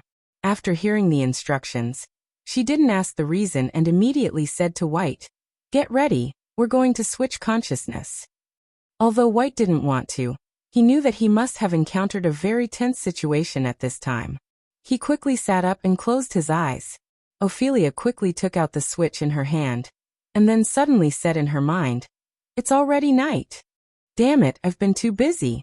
Professor Midya was stunned for a moment and quickly replied to Professor Shierfu, "It's already dark, so I'm closing my eyes." Professor Shierfu was also stunned for a moment. After a while he said, "What about the prophecy?" "Wait a moment." After Ophelia replied with a word, she suddenly put her hands together, held the crystal ball, and began to quickly cast a spell. As her magic power surged up rapidly, a silver moon appeared in her eyes, and the crystal ball gradually reflected the moonlight and the stars. About half a minute later, she suddenly chanted a few words, and the crystal ball between her hands shone brightly. At the same time, the north and south gates that had been lost because the city gates were open faintly showed a bright moon in the sky. Starlight accompanied the moon and fell from the sky in bunches and bunches, like meteors rushing and smashing down in an instant. Those demons that were in all kinds of positions and roaring all kinds of sounds suddenly felt the light above their heads approaching, and their heads were smashed by the seemingly light, but heavy starlight. In an instant, almost all the demons that rushed into the city gates were ruthlessly smashed to death. "I still have to do it myself," Professor Mitya muttered and suddenly opened her mouth. "Close the city gates." The crisis at the city gates was solved. How many times have I told you that prophecies are not so convenient? Can you not make prophecies every time I encounter a difficult situation? It puts me under a lot of pressure, okay? Professor Mitya said slowly to Professor Sylph. Professor Mitya's nerves relaxed, and then she slowly said to Professor Sylph, "How many times have I told you that prophecies are not so convenient?" Professor Shierfu. "So do you predict it or not?" Professor Mitya. "Okay, I predict it. Sigh, I'm born to be a tool." Professor Midya rubbed her shoulders and was about to. "Sarah, I found it." Professor Shierfu suddenly frowned. "So fast." Midya slowly turned her head, and her eyes penetrated the carriage. She whispered, "It's with me. If we want to predict the direction of the war, we first need to know how the war started." When the professors thought that number 2 would choose to retreat out of caution, they didn't know that number 2 had such a clear understanding of his own existence that he would do anything to save number 1. They regarded number 2 as a demon king, but number 2 regarded himself as a vassal of number 1. Therefore, there was a difference in the most basic understanding of the two sides. The inference derived from this was completely wrong. Professor Shierfu was trying to locate number 2, but he didn't know that number 2 was also trying to locate number 1. When Professor Shierfu and the others were lured by the hidden place and the mud puppet inside the barrier, number 2 had already escaped with the other demons and set up an accident at the city gates. Using this as a lead, it followed the invisible line and found the center of the entire city, which was Professor Midya. Based on number 1's identity, number 2 judged that the enemy would definitely put number 1 in the center of the city. Even if this guess was wrong, it could still interrogate number 1's specific location by holding the central figure hostage. And no matter what it thought, it had indeed locked onto Professor Midya's position, and number 1, who it wanted to find, was also in the same carriage, although it hadn't discovered him yet. Professor Midya's pumpkin carriage blocked number 2's perception of number 1. Even though the two sides were so close, they couldn't sense each other's aura. Of course, this had something to do with the night and number 1's deep sleep. The night wind in the City of Freedom was as sharp as a knife. The Thunder Rock, with a wingspan of 30 meters, was quietly flying in front of the pumpkin carriage. Demonic beast, Dunya Elaston, had carved a magic array to hide the barrier on the back of the Thunder Rock, turning it into a mobile base. At this moment, Alistair Eldridge number 2 was on the head of the Thunder Rock. Beside him was the old demon with a 2-meter-long wand. He was a member of the Demon Elder Council, a legendary lich with 33 phylacteries, Ian Tuttle. At the end of the war, the human prophets used divination at all costs to find and destroy the 32 phylacteries that Ian Tuttle had hidden. Everyone thought that he was dead, but they didn't know that he had sent one of his phylacteries to the kingdom's treasury decades ago. 3 years after the war, Ian Tuttle woke up in one of the treasure chests in the kingdom's treasury and quietly escaped. In order not to expose the last remaining phylactery, he didn't even take a needle or a piece of thread from the treasury. Now, after hiding in the dark for many years, Ian Tuttle had created a few new phylacteries. Only then did he dare to come out of the darkness. The 2-meter-long magic staff in his hand was an old magic staff that was on par with God's fury and thunder's might. Phantom's Eye. Your Majesty, is the thing that can lead us to prosperity in this carriage? Ian Tuttle stared at the pumpkin carriage and asked with a hoarse voice. Alistair Aldridge smiled and said, "At least we can find some clues from this carriage." "Then what are we waiting for? I'm willing to lead the charge."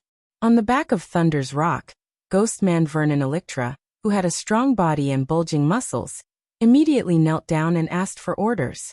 Lich Ian Tuttle, Demonic Beast Dunya Alliston, Ghostman Vernon Electra, Corpse Stitching Demon Rollo, Vampire Nailer Vlad, Tower Demon Ada, Dead Swamp Demonic Lizard Paul, Flat-Winged Demoness, Dorothy Miranda, and the Nightmare, that was in eternal slumber. These 9 demons were the core group that Alistair Aldridge had gathered in the past half a year.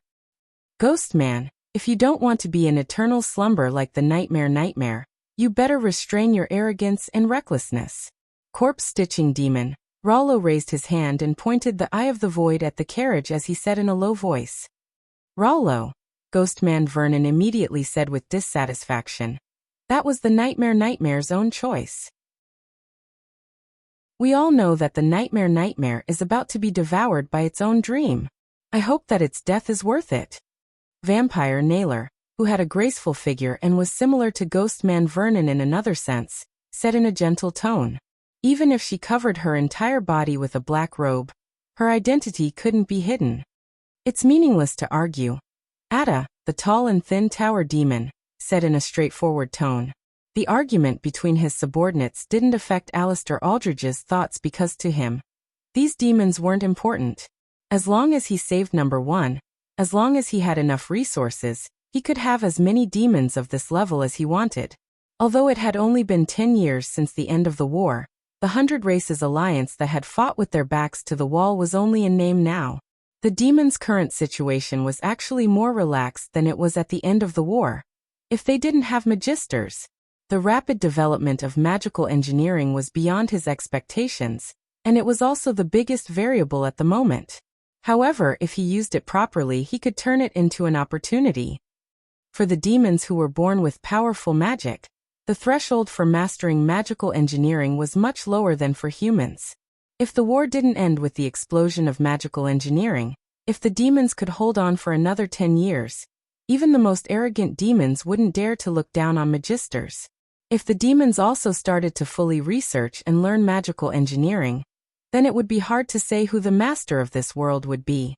Alistair Aldridge opened his eyes and stared at Professor Mish's pumpkin carriage. A huge amount of magic surged. Between heaven and earth, water and fire elements began to converge towards his eyes. Alistair Aldridge's left eye turned icy blue and his right eye turned fiery red. These eyes came from the Ice Flame Demon and the Lava Demon respectively. They were using the combination skill he was most proud of. Ice Fire Light Cannon. Alistair Aldridge's lips curled up. Ice and fire elements intertwined under the control of the magic formation, and then shot out. Between him and the carriage, a huge pillar of blue and red spiraling light appeared.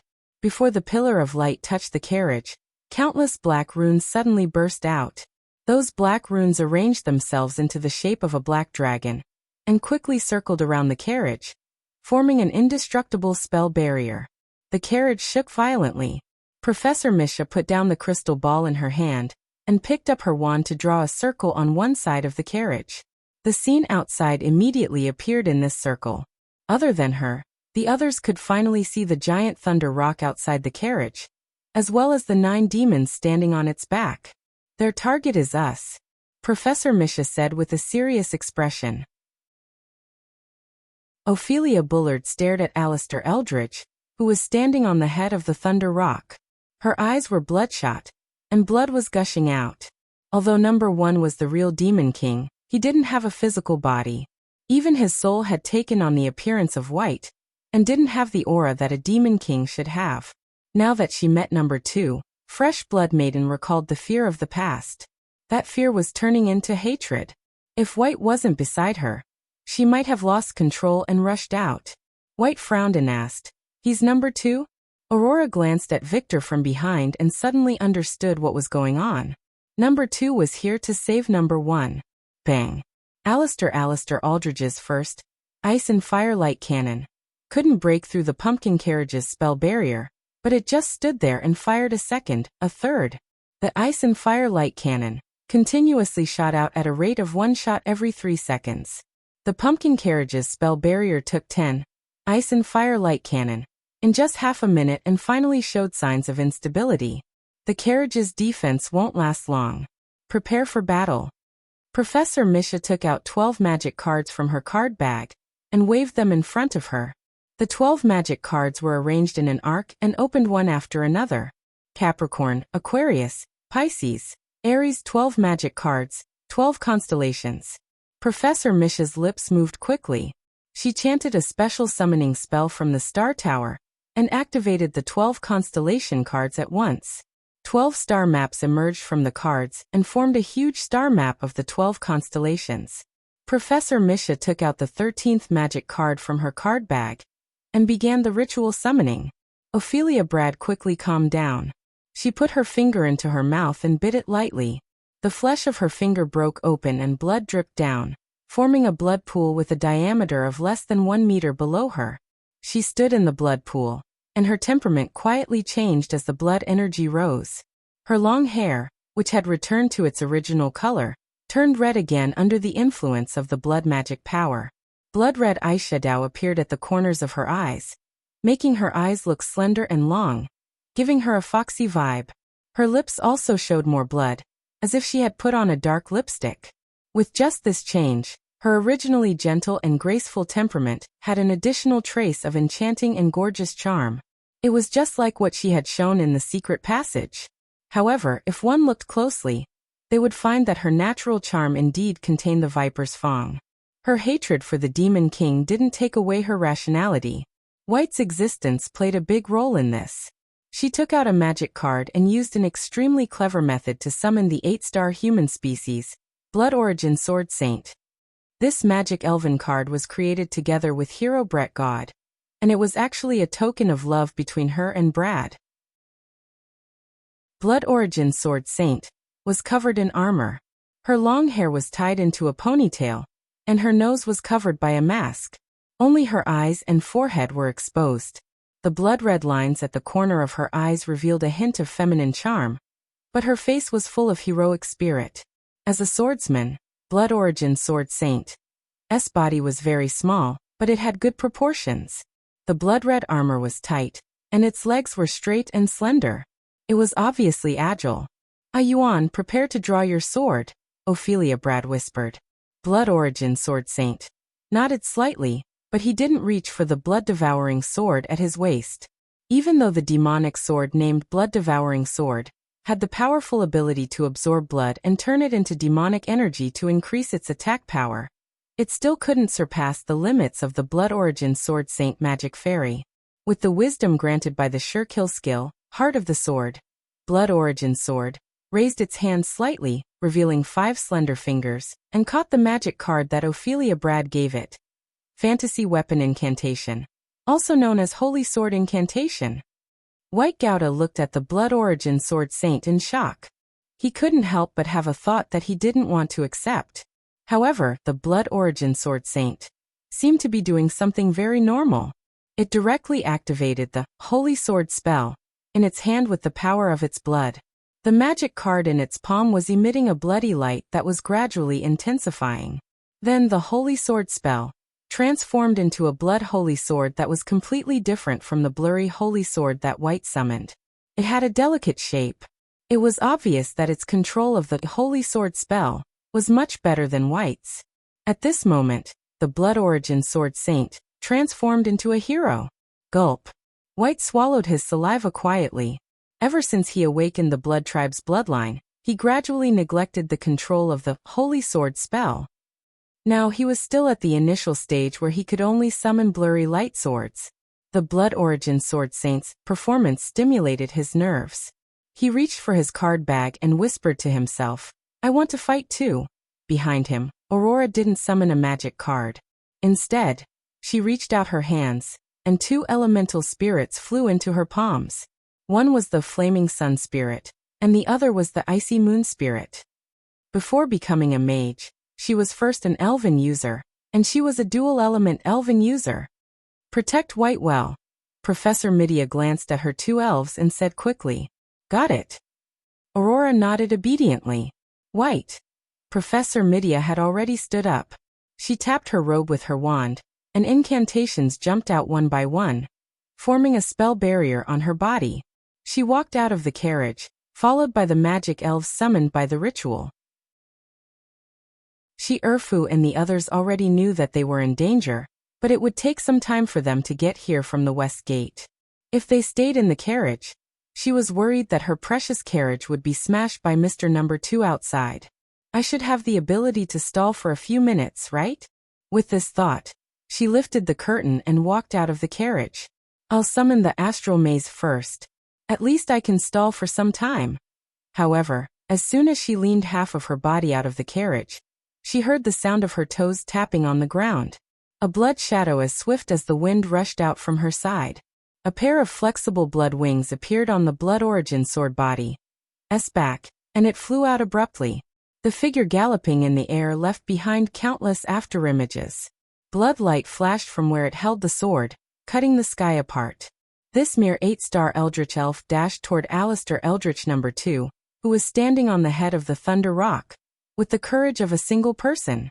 Blood Maiden, Ophelia Brad walked out at this moment, and stood side by side with Professor Midia. Professor Midia sighed slightly and pointed the magic card in her hand, the Starry Maze, to the area behind Alistair Eldritch. With the surge of magic power, a huge, astral maze instantly appeared on the Thunder Rock's back. Except for Alistair Eldritch and Lich, Ian Tuttle, all the demons were swallowed into the astral maze. "I wrote 20,000 words in total. It's not too much to ask for monthly votes, right? I'll take a nap and write tomorrow morning." Chapter 770. West City, on top of the city wall. After Professor Earfu finished listening to Professor Midia's message, his expression suddenly tensed up. Suddenly, a gust of wind appeared under his feet and spun in all directions. "What's wrong?" Professor Cheongsi noticed something was wrong, and immediately asked. Professor Earfu raised his head and said in a deep voice, "Number 2 is in the carriage." As soon as he said that, everyone present, except for City Lord Munterfali, realized the seriousness of the matter. "Its target is White." Dake instantly understood. He immediately took out a multiform monster card and summoned it on the spot. After 3 seconds, the multiform monster, which didn't have any intelligence, appeared from the summoning light. Dake pointed at a wyvern and ordered, "Multiform monster, transform." "Hurry." The multiform monster looked at the wyvern, and its small body quickly expanded and transformed. In the blink of an eye, it already had the appearance of a wyvern. Although this transformation wasn't complete, it was enough to replicate the wyvern's flying ability. Dake waved his hand again and summoned Magician's Secretary. He quickly jumped on the wyvern's back, and Eve appeared behind him like a shadow and hugged his waist. Website: https://mvip can't you? VIP. At the same time, the professors also reacted. "Leave this to me," Professor Stephen Harvey, who hadn't done anything until now, said calmly. Professor Earfu didn't hesitate and immediately called back, "Wind Elf King, Earfu." They rode the wind like twins. The 3 wind elves sitting on the Pillar of Gale looked at each other and immediately climbed up from the hole. They flapped their wings and turned into a breeze. They quickly caught up with Professor Earfu and circled around his ears. Without the wind elves, the Pillar of Gale lost most of its effect. The wind blades that were continuously harvesting the lives of the monsters on the ground also instantly disappeared. However, the monsters that escaped from the wind blades didn't have the slightest intention of cherishing their lives. They still followed their instincts and rushed toward the city gate. Snap! Professor Stephen Harvey raised his hand and snapped his fingers. Suddenly, a circle formation appeared on the ground one after another, the remnant souls and blood floating in the air, as well as the piles of corpses, were attracted by the circle formation and stitched together into strange undead creatures. These undead creatures were either weak or strong, and their quality was uneven. However, there were a lot of them. Therefore, the monsters that were stubbornly using the horde of monsters tactic was the undead wizard's best tactic. Seeing that the demonic beast tide was blocked by the undead, Professor Jones immediately took out a new magic card and directly used the rock armor giant bear as a sacrifice to summon it. The Gigantiform, had already returned. Since the next step was to rescue Midya in the sky, the rock armor giant bear, that could only be used on land, was no longer suitable. It had to summon a new magical fairy that could fly. In Professor Midya's power system, there were actually many of them. Professor Pawacheong-si of the Shungmalian Academy had one. After all, she was a famous duel master. Her deck was enough to deal with any situation that might occur in a duel. Of course, it was impossible for her to lack a flying type of magic fairy. It was not impossible for her to have a 12-star magic fairy like Wind Elf King Shi-Erfu. However, this time, she didn't choose to summon the 12-star magic fairy. Instead, she used a 10-star rock armor bear and a 1-star fantasy beast as sacrifices to summon an 11-star magic fairy. After reaching the 10-star level, the magic fairy was considered to be the 4th step. The increase and decrease in star level didn't affect the strength of the individual as much as one would imagine. However, to surpass the 4th step and reach the legendary 5th step, one couldn't just rely on the accumulation of stars. In the name of Pawacheong-si, I sacrificed to summon the giant mechanical god. In a sense, Professor Cheong-si and Valkyrie, Yvette walked a very similar path. After summoning the giant mechanical god, she immediately flipped over and sat on the neck of the 5-meter-tall, giant mechanical god. The giant mechanical god wasn't a god. To be precise, it should be a giant mechanical god. Its body was divided by its axis. The left side was machinery, and the right side was flesh. It could control the power of thunder and walk in the void.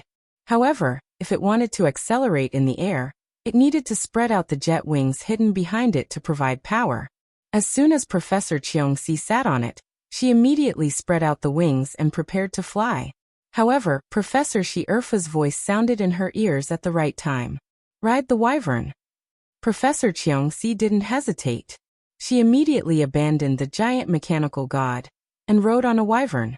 The target was in the sky, so a magus naturally couldn't ride on the main force in the sky. Just like Dark Diamond, who was also riding a 2-legged flying dragon transformed from fantasy beast, ever-changing monster. The only difference was that the wyvern transformed from a magic fairy was easier to control for Dake, who wasn't particularly proficient in riding. On the other side, City Lord Montier Folly also rode on a wyvern without hesitation. She didn't know anything about number 1 and number 2, but Aurora was in the carriage. After that, Sister Kalien Olga and Ungra also rode on wyverns. A total of 6 wyverns took off from the western city wall and rushed towards Professor Midya's pumpkin carriage in a line. Professor Shi-Erfu and Professor Lili relied on their own power to fly in the air. They flew even faster than the wyverns. High in the sky, a huge starry sky array opened up on the back of the Thunder Rock. Except for Alistair Eldridge and Lich Ian Tuttle, all the demons were swallowed into the starry sky maze. After the 7 demons who were trapped in the starry sky maze experienced the initial dizziness, they suddenly found that the space around them had extended countless times. A translucent wall with flickering starlight stood in the void, separating the people who were standing very close to each other from each other by several kilometers. This extremely special field card was originally prepared by Professor Midya to protect her precious carriage, but because Ophelia Brad was too aggressive at that moment, She had to change her strategy. The last time we fought side by side like this was already the last time, Ophelia said with some nostalgia. Her expression was relatively calm at this moment, but the blood-red light in her eyes flashed more and more frequently. Professor Midya didn't feel sad with her.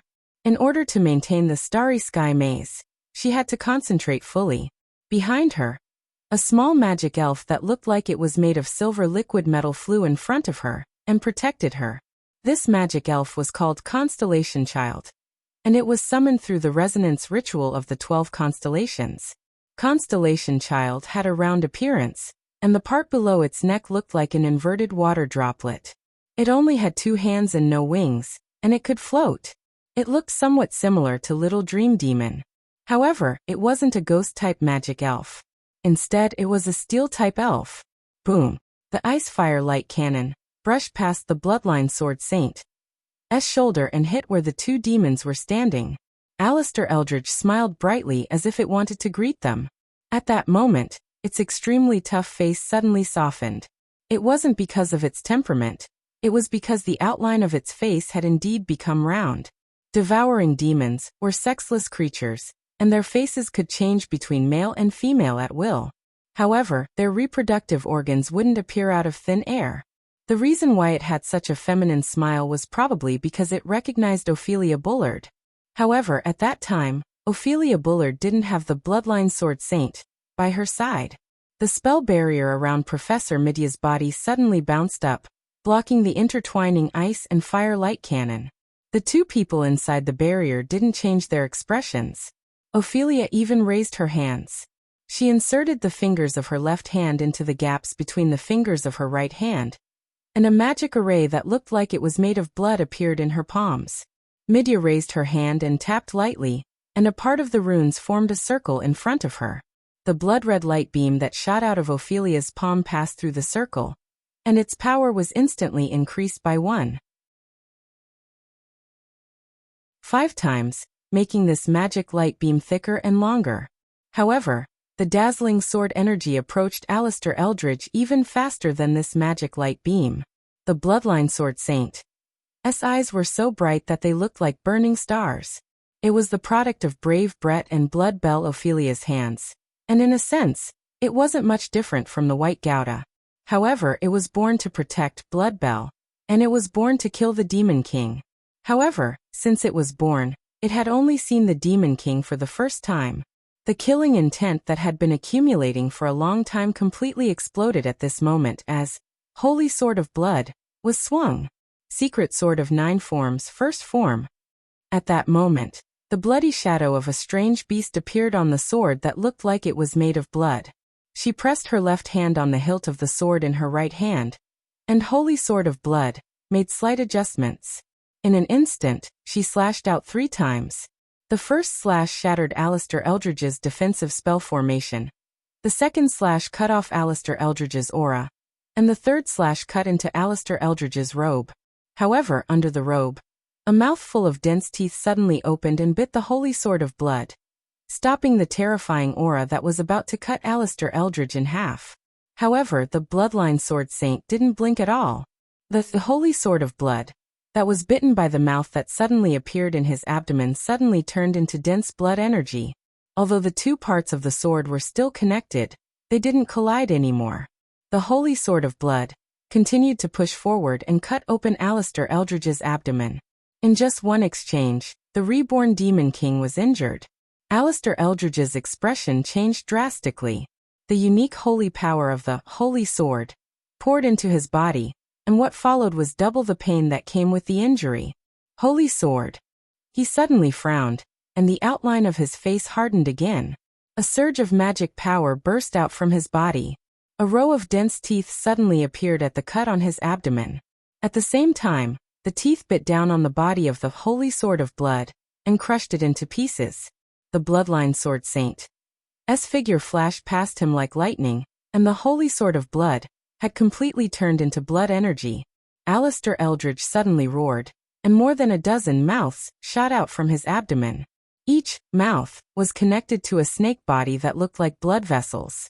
This was the natural talent of the devouring demon. Every part of his body could transform into a mouth that could devour everything. These mouths drilled out of his body and chased after the bloodline sword saint madly. Alistair Eldridge gave up on Ophelia and Medea, and his attention was completely occupied by this swordsman who could control the holy sword. He almost thought that this was the hero of this era. However, he wasn't afraid. In fact, when he started this rescue operation, he had already made all the preparations to face a powerful enemy. How could an enemy who could capture Number 1 be simple? It seemed to make sense that he had the power of the hero. Freeze! A dignified old voice suddenly sounded behind him. Lich Ian Tuttle's spectral eye became slightly clearer, and the big eye at the tip of the staff suddenly stared at the blood shadow that was about to flash over. An invisible force instantly formed, crushing over from all directions and freezing the blood source sword saint's body in place. This moment of stagnation allowed Alistair Eldridge's mouths to catch up to him.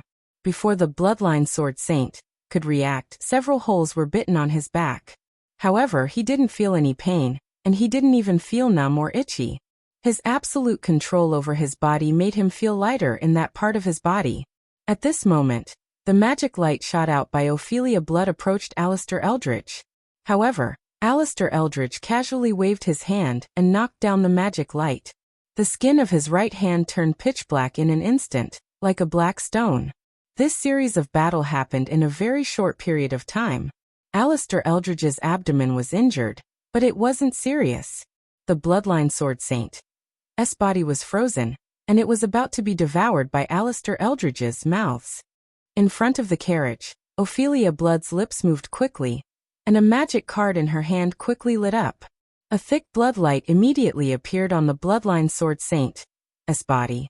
In the next moment he broke free from the spectral eye's freezing effect and was teleported in front of Lich and Tuttle. Their faces were almost touching, and their vision was pulled to the extreme in an instant. Ian Tuttle couldn't react at all, but the bloodline sword saint was very familiar with this. He pushed his palm toward Ian Tuttle's waist without hesitation, and the holy sword of blood transformed into a sword tip in his palm. In an instant, the sword tip broke through Ian Tuttle's defense and pierced his entire waist into pieces. Then the thick blood light on the bloodline sword saint's body flashed again, and the bloodline sword saint's body was teleported again and again. The bloodline sword saint was teleported 3 times in a row, and he was instantly out of danger. He patted his waist with one hand, and injected the blood he absorbed from Ian Tuttle's body into it. His disappearing body was instantly healed.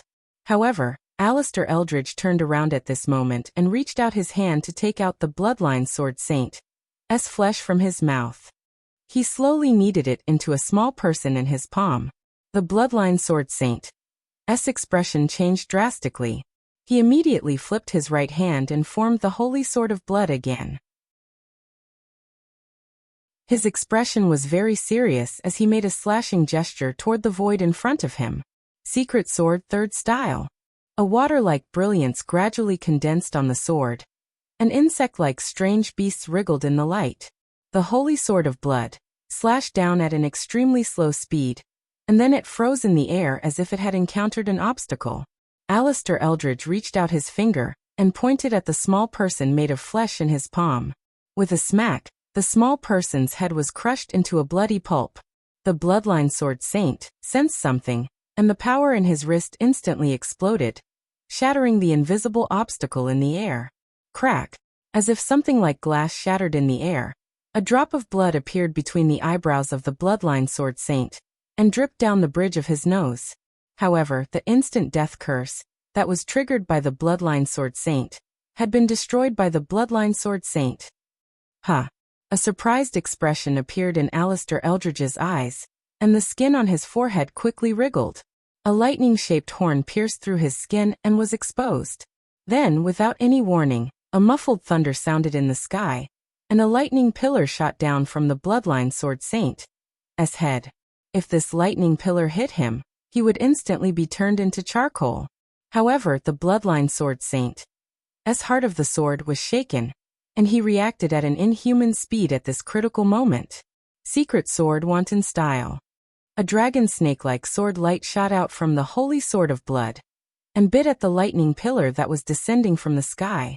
The two energies collided in the air, and the electricity scattered in all directions. After the blood sword saint took a deep breath, he quickly adjusted his breathing and returned to his calm state.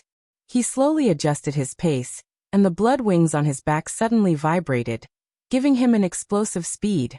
In the next second, he dragged the holy sword of blood and charged toward Alistair Eldridge again. Alistair Eldridge's expression became more and more serious. This swordsman with the power of the holy sword was more difficult to deal with than he expected. If it was under normal circumstances, he wouldn't mind spending some time to deal with this swordsman. However, this situation was special, and he had to break through the defense of the carriage before the people on the western wall arrived. He had to capture the person in the carriage. At that moment, Alistair Eldridge had a flash of inspiration, and he suddenly realized that he had made a mistake in his thinking. The person who was supposed to be hiding in the carriage had clearly walked out and was standing at the front of the carriage. Alistair Eldridge's eyes suddenly skipped over the bloodline sword saint and blood maiden and looked at Professor Midya, who was dressed in black and purple. He almost immediately realized that this was the person he was looking for. He actually took the initiative to come out. "I've been underestimated." Alistair Eldridge raised his hand and pressed his forehead, pushing his bangs up. Then, when the bloodline sword saint approached again, his eyeballs moved down at the same time, and a new pair of eyeballs moved from the top to the middle of his eye sockets. The power of space instantly erupted. The bloodline sword saint stabbed out with his sword, piercing through Alistair Eldridge's afterimage. The bloodline sword saint suddenly appeared at the front of the carriage, standing right behind Professor Midya and Alphalia. At that moment, Professor Midya's heart was filled with an extremely strong sense of danger. In her premonition, she could even see the scene of her death. The Demon King had grasped too many abilities. Professor Midya had never fought the Demon King head-on before, and her knowledge of its strength and strangeness was limited to the extent of collecting information. In fact, she didn't have much actual combat experience. For a prophet like her who had everything under control, this was extremely uncomfortable. She was frightened by her premonition and didn't immediately take action. Instead, Blood Maiden Alphalia swung her hand backward the moment she sensed the spatial fluctuations. Blood covered her hand as she swung her hand backward, condensing into a sharp blade. However, Alphalia didn't feel the sensation of being cut. Instead, she felt a bit of pain. Blood splattered everywhere, and her left hand, which she had swung backward, was cut off from her forearm. The skin on Alistair Eldridge's right hand turned back to the pitch-black skin of stone, which gave it a very special anti-magic power. Professor Midya's spell barrier was easily pierced through, and Alphalia's arm was cut off in one strike. The moment Alphalia came back to her senses, streaks of blood extended out from the cut on her forearm and forearm, connecting them in the air.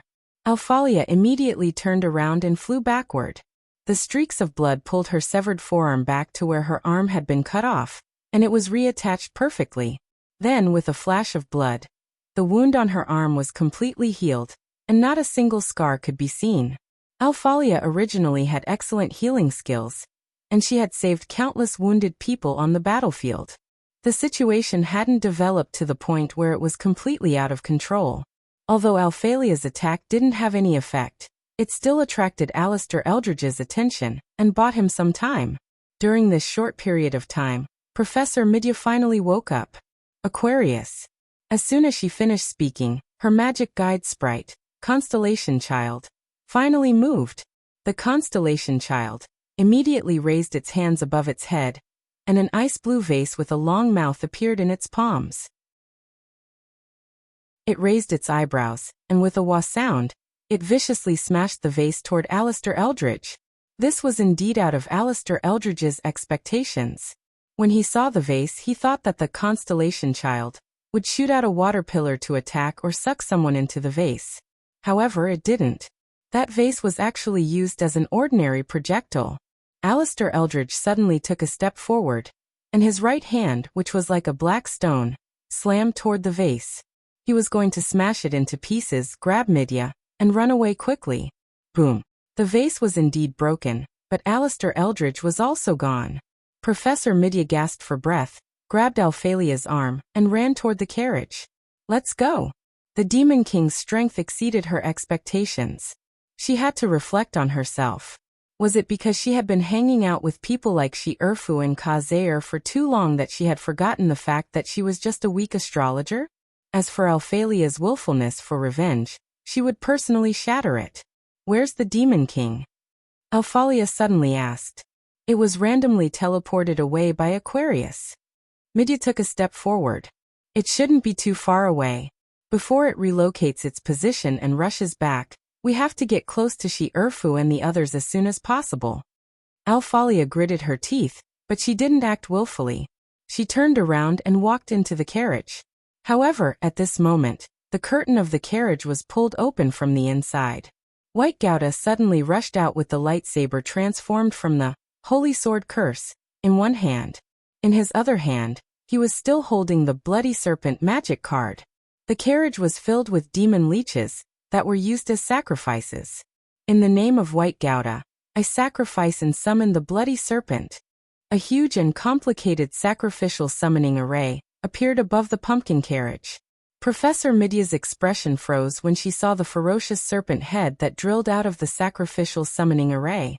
In the next second, Alistair Eldridge, who had instantly locked on to the target's position, used the special ability of the Abyss Bug Demon, and opened a dark wormhole that connected the two coordinates.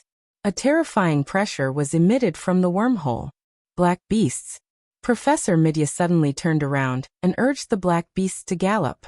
However, just as the two black beasts were about to accelerate, a finger stretched out from the wormhole, and a black light flashed. Boom. The two black beasts were shot to death on the spot before they could even make a sound. Alistair Eldridge stepped out of the wormhole, and the corners of his mouth almost reached his ears. He could not control the smile on his face. On the other side, the Bloodborne Sword Saint wanted to rush over as soon as Alistair Eldridge teleported. However, Ian Tuttle raised ghostly eye again and blocked the Bloodborne Sword Saint's body. Alistair Eldridge's gaze moved down and stared at White Gouda. He said in a low voice, "Found it." At this moment, all the pressure was on White Gouda. There was another Demon King hiding in his body, but when he faced the second Demon King, he felt fear. Fear was not shameful. Even a hero would not lose the emotion of fear. The key was to muster up courage while feeling fear. White Gouda clenched the blurry lightsaber in his hand and shouted, trying to muster up his courage with his aura. However, in the next moment, Ophelia suddenly moved sideways and stood between him and number 2. He summoned the Bloody Serpent and rushed out with Holy Sword Curse to protect his mother from the Demon King. However, he did not expect that in the end, he would be the one being protected. Libra.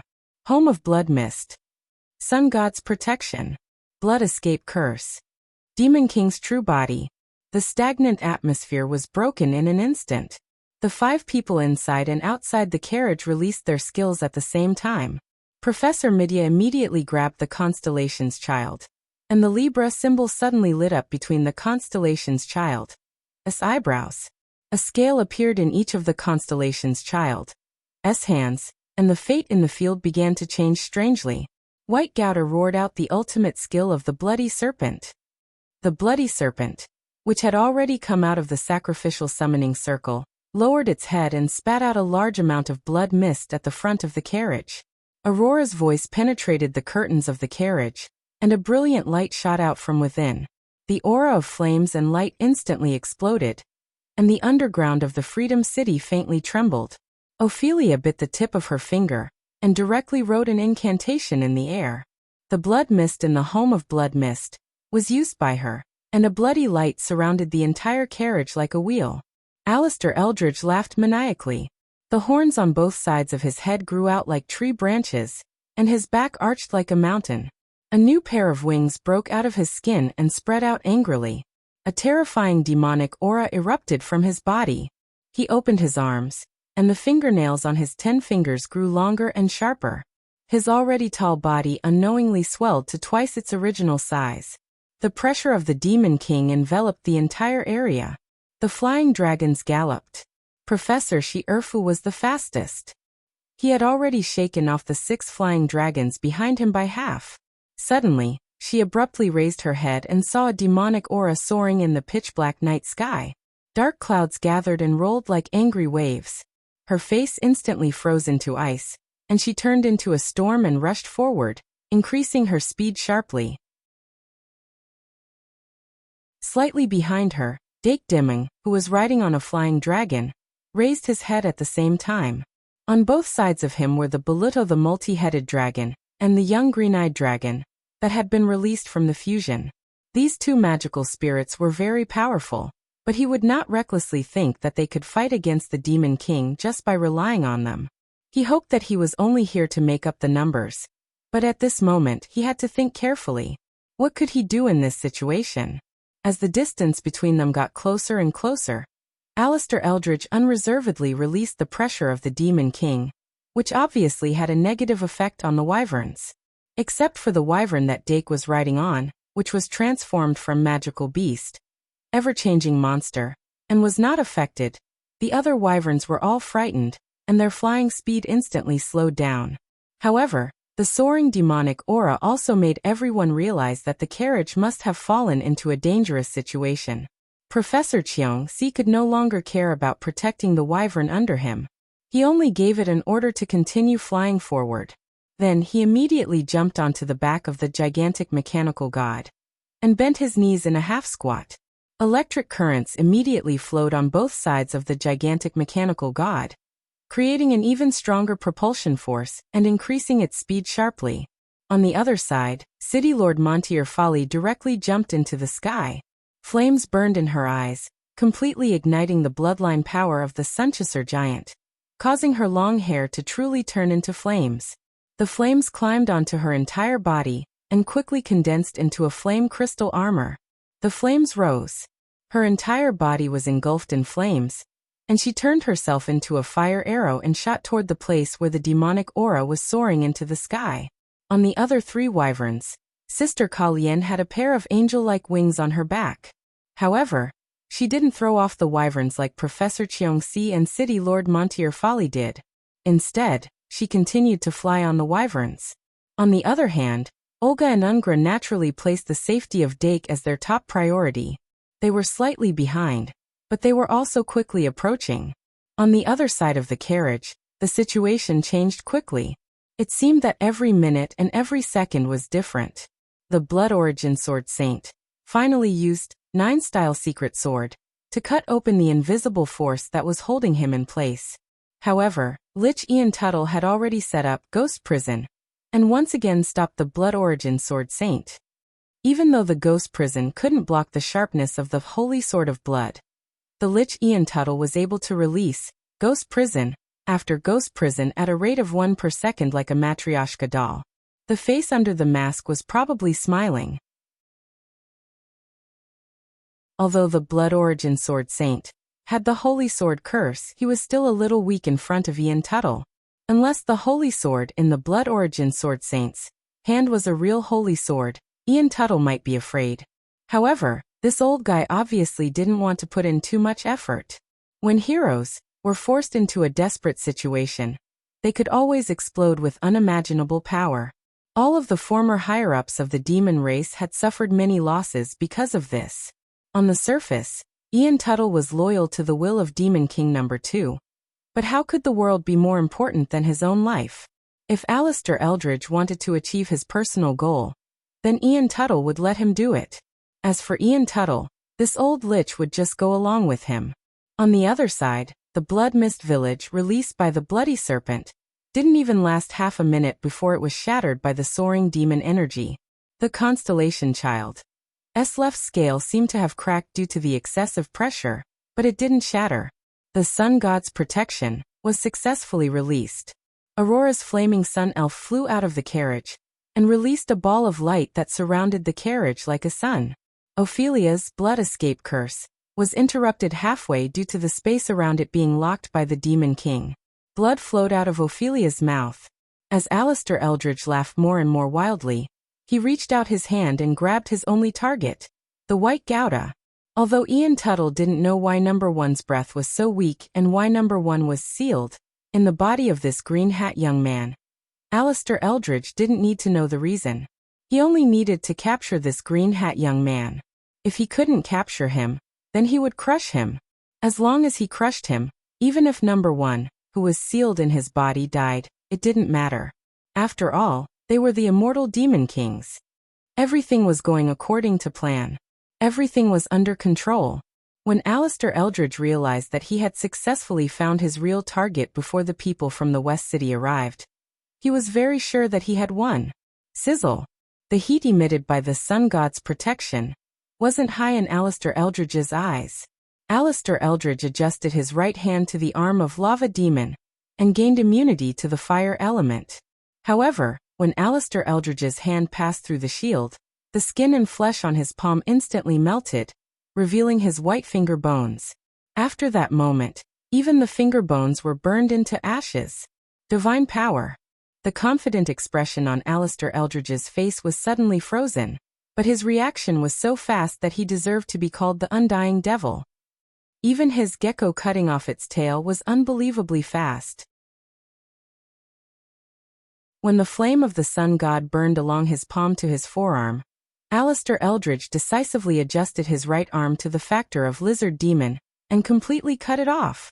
Then the flesh and blood wriggled, and a new arm broke out of the ground. Alistair Eldridge's head was full of cold sweat, and he actually took a step back. At the front of the carriage, White Gouda, who was pale because of the impending disaster, couldn't help but breathe a sigh of relief.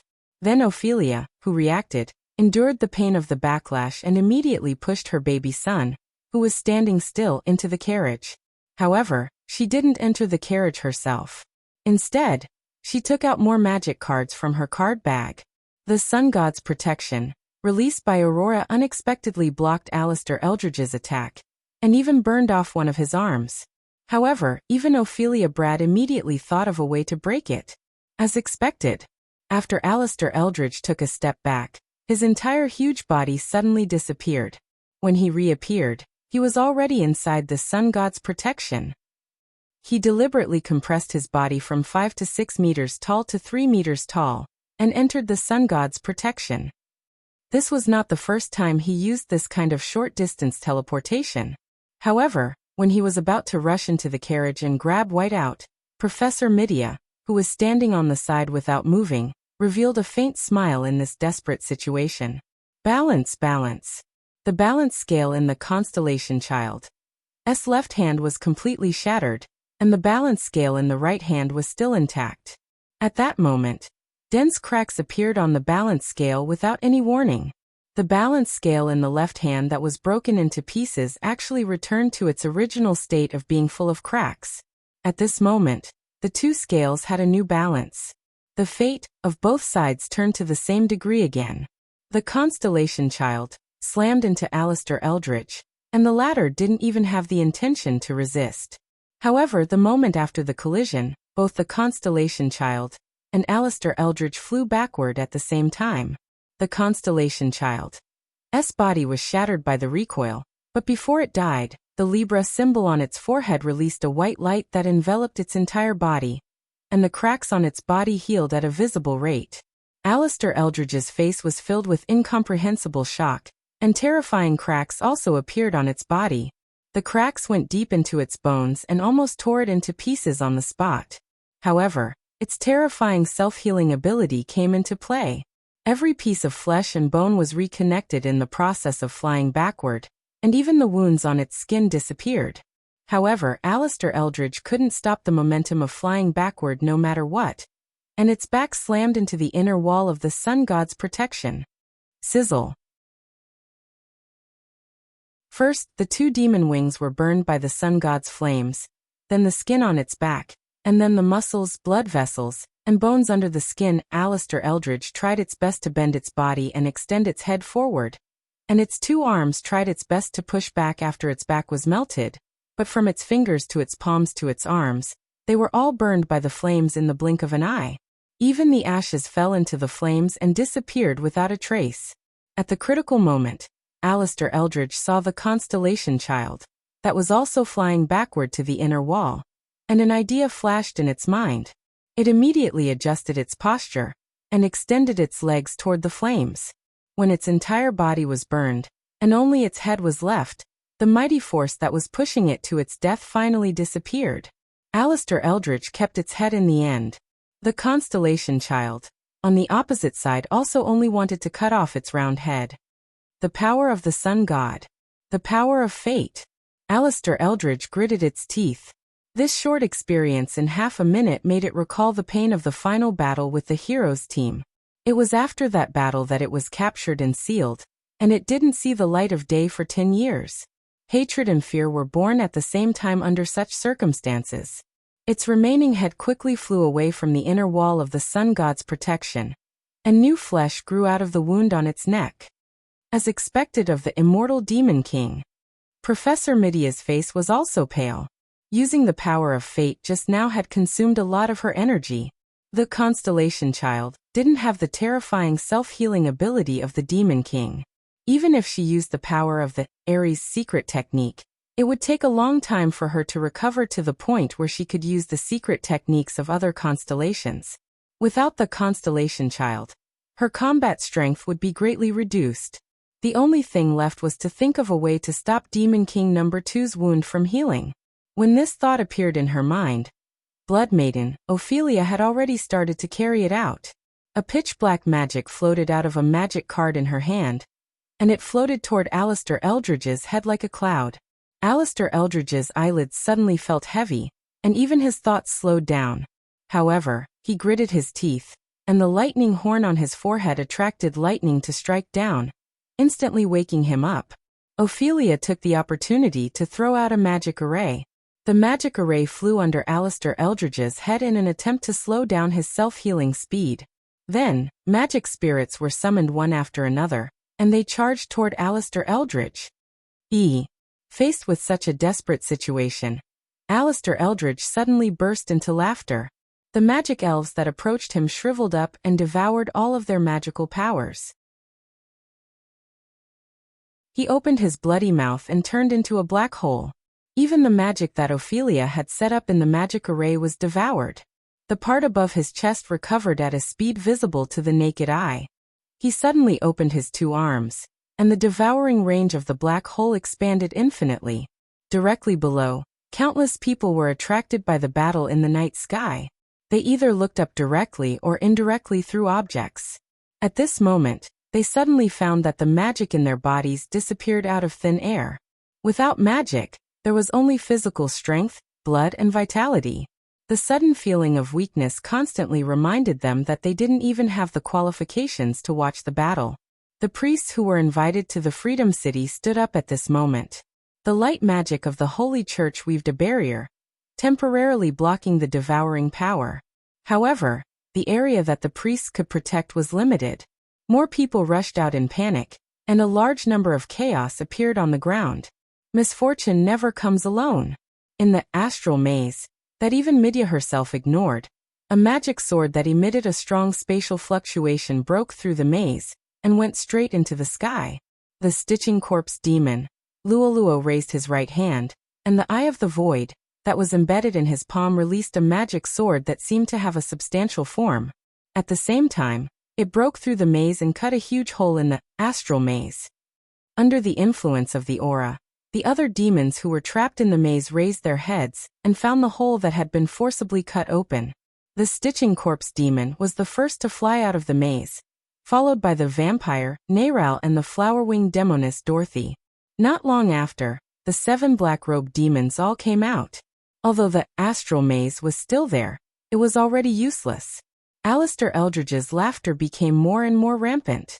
As for Midia and Ophelia, they were so nervous that they almost suffocated. The two quietly looked at each other, and at this moment, they rushed into the carriage without any hesitation. After Midia entered, she slapped the door and closed it. The pumpkin carriage was heavily guarded.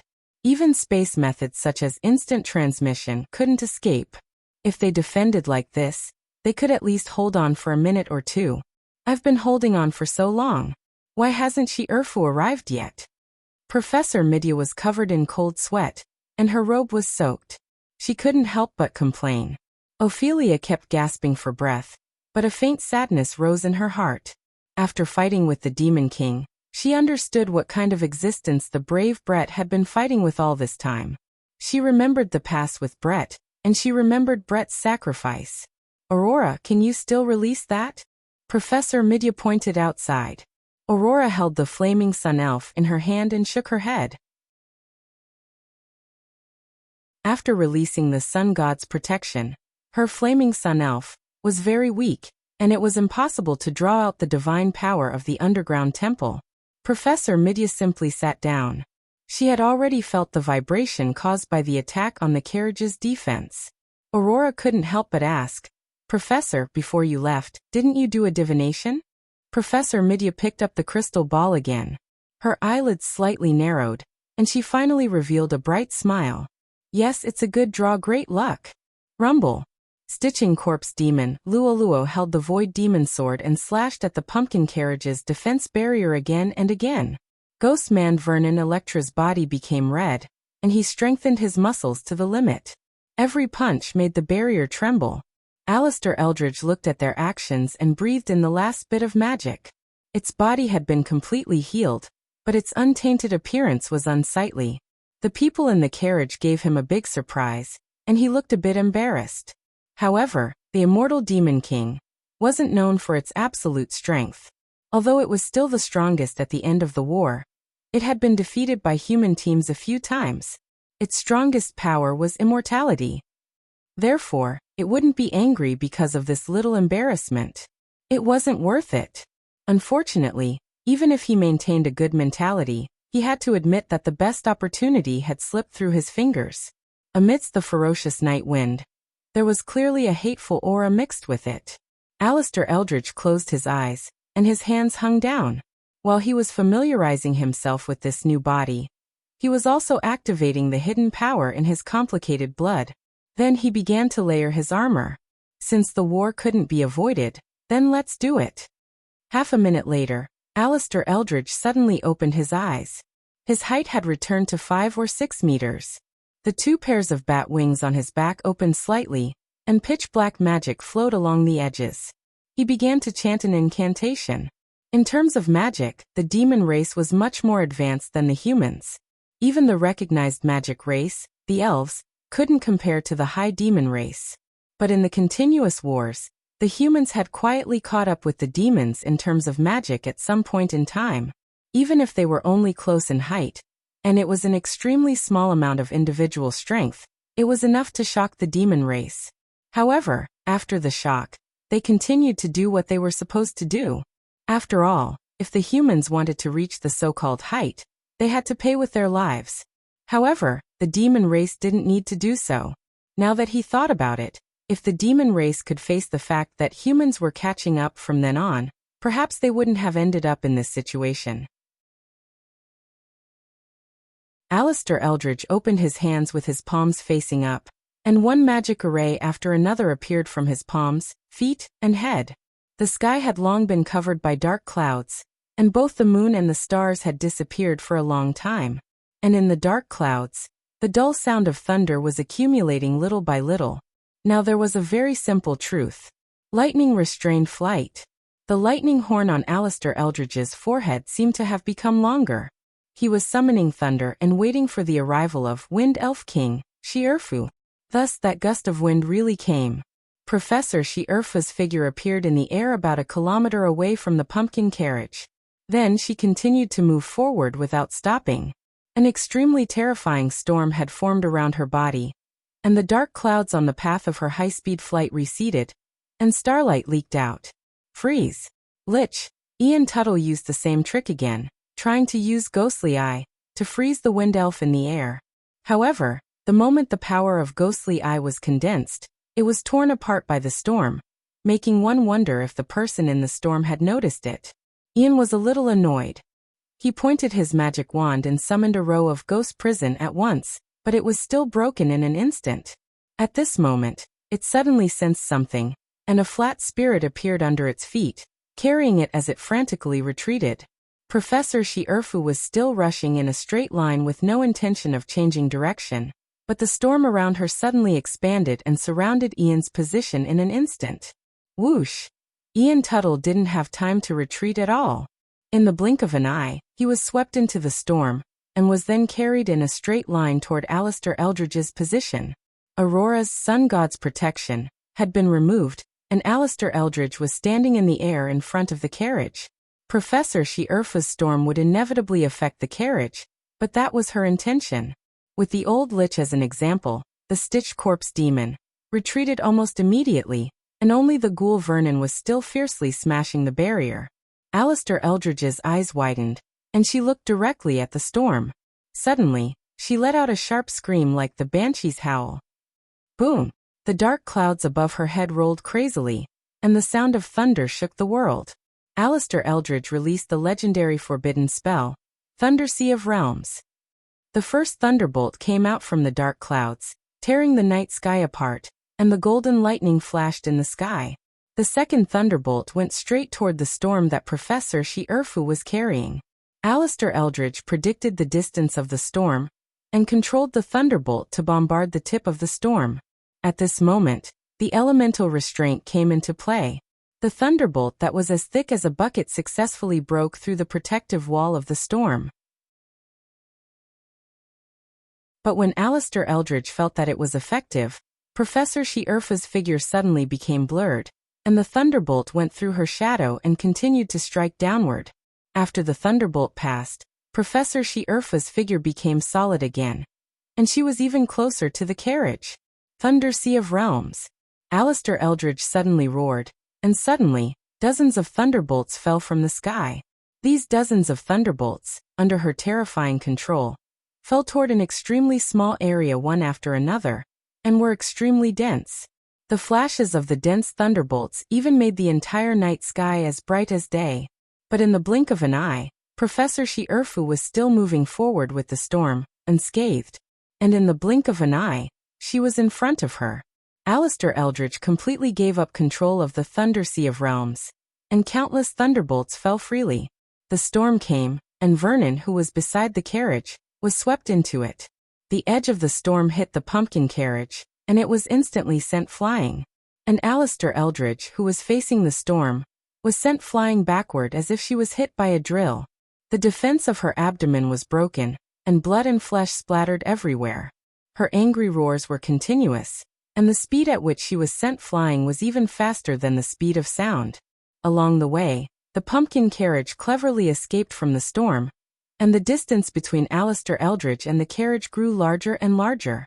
Alistair Eldridge hurriedly used magic to send a voice transmission, and the Stitching Corpse demon, Rollo, once again formed the void magic sword and chased after the pumpkin carriage. The demonic beast, vampire, dead swamp demonic lizard, tower demon, and flat-winged demoness were ordered to block the reinforcements. However, the loose defense line that they had just formed was broken by the cyborg colossus. In the blink of an eye, Professor Cheong-si half-squatted on the back of the cyborg colossus, and her long hair fluttered in the wind. She did not hesitate to charge at the Stitching Corpse demon. When the 5 demons that formed the defense line wanted to chase after her, Li, who had arrived earlier than Professor Cheong-si, opened a boundless wall of illusions in their path. That wall of illusions did not have any presence, but those who passed through it seemed to have passed through a space tunnel, and appeared in another place without any pattern. The demonic beast, vampire, and tower demon stopped in time, but the dead swamp demonic lizard, and flat-winged demoness, passed through the wall of illusions, and appeared 1,000 meters away in the opposite direction. Then, the 2 demons waited for City Lord Mordilfully, who was going all out. Adhering to the fact that the ground element countered the fire element, the dead swamp demonic lizard opened its pair of dragon wings, and took the initiative to welcome City Lord Mordilfully. As for the flat-winged demoness, who did not want to fall into the trap, she quickly returned, and flew towards the demonic beast, and the others. Not long after, Dake's group of 4-5 arrived late. For wyverns with 2 unridden wyverns, they looked rather imposing. But in front of the powerhouses of the demon race, they were not enough to look at. Dake confirmed that Professor Midia's pumpkin carriage had not been broken through, and could not help but feel relieved. After the dead swamp demonic lizard discovered that it was alone and without help, it promptly retreated and returned to the vicinity of the group of demons. City Lord Mordilfully suddenly changed direction and flew towards the pumpkin carriage. The Stitching Corpse Demon, who was already facing off against Professor Cheongsi, immediately cursed and promptly retreated. These demons clearly did not have the courage to sacrifice themselves for the Demon King, and in the blink of an eye, they all gathered together. Only the old Lich and Ghost Man were swept into the storm and brought to the vicinity of Alistair Eldridge. Alistair Eldridge's forbidden spell, Realm-Breaking Lightning Sea, created a forbidden area in the air, separating the two places. Professor She-Urfa finally appeared from the storm, and she stood side by side with Wind Elf King She-Urfu, and they were surrounded by Demon King No. 2 and 2 other demons. But in the end, it was still unknown who was surrounded by whom. A little distance away, the Bloodsword Saint, who was brought here by the storm, was holding his forehead, desperately gasping for breath. His mask was already lost in the storm, revealing his soft cherry lips and small chin. On Dake's side, the number of humans and demons was about the same, but both sides had gathered and did not make a move for the time being. City Lord Mordilfully hurriedly entered the carriage, and after confirming that Aurora did not lose a single hair, she finally let out a sigh of relief, and the flames on her body subsided. Professor Midya nodded towards her, and once again walked out of the carriage. The night sky was filled with the sound of thunder, and the wind was unceasing. The starlight retreated, and the dark clouds rolled, as if it was the end of the world. But she had already made up her mind. The situation was under control again. 15,000 word super long chapter. Tomorrow at 6 a.m. I will write another 10,000 word chapter, begging for votes.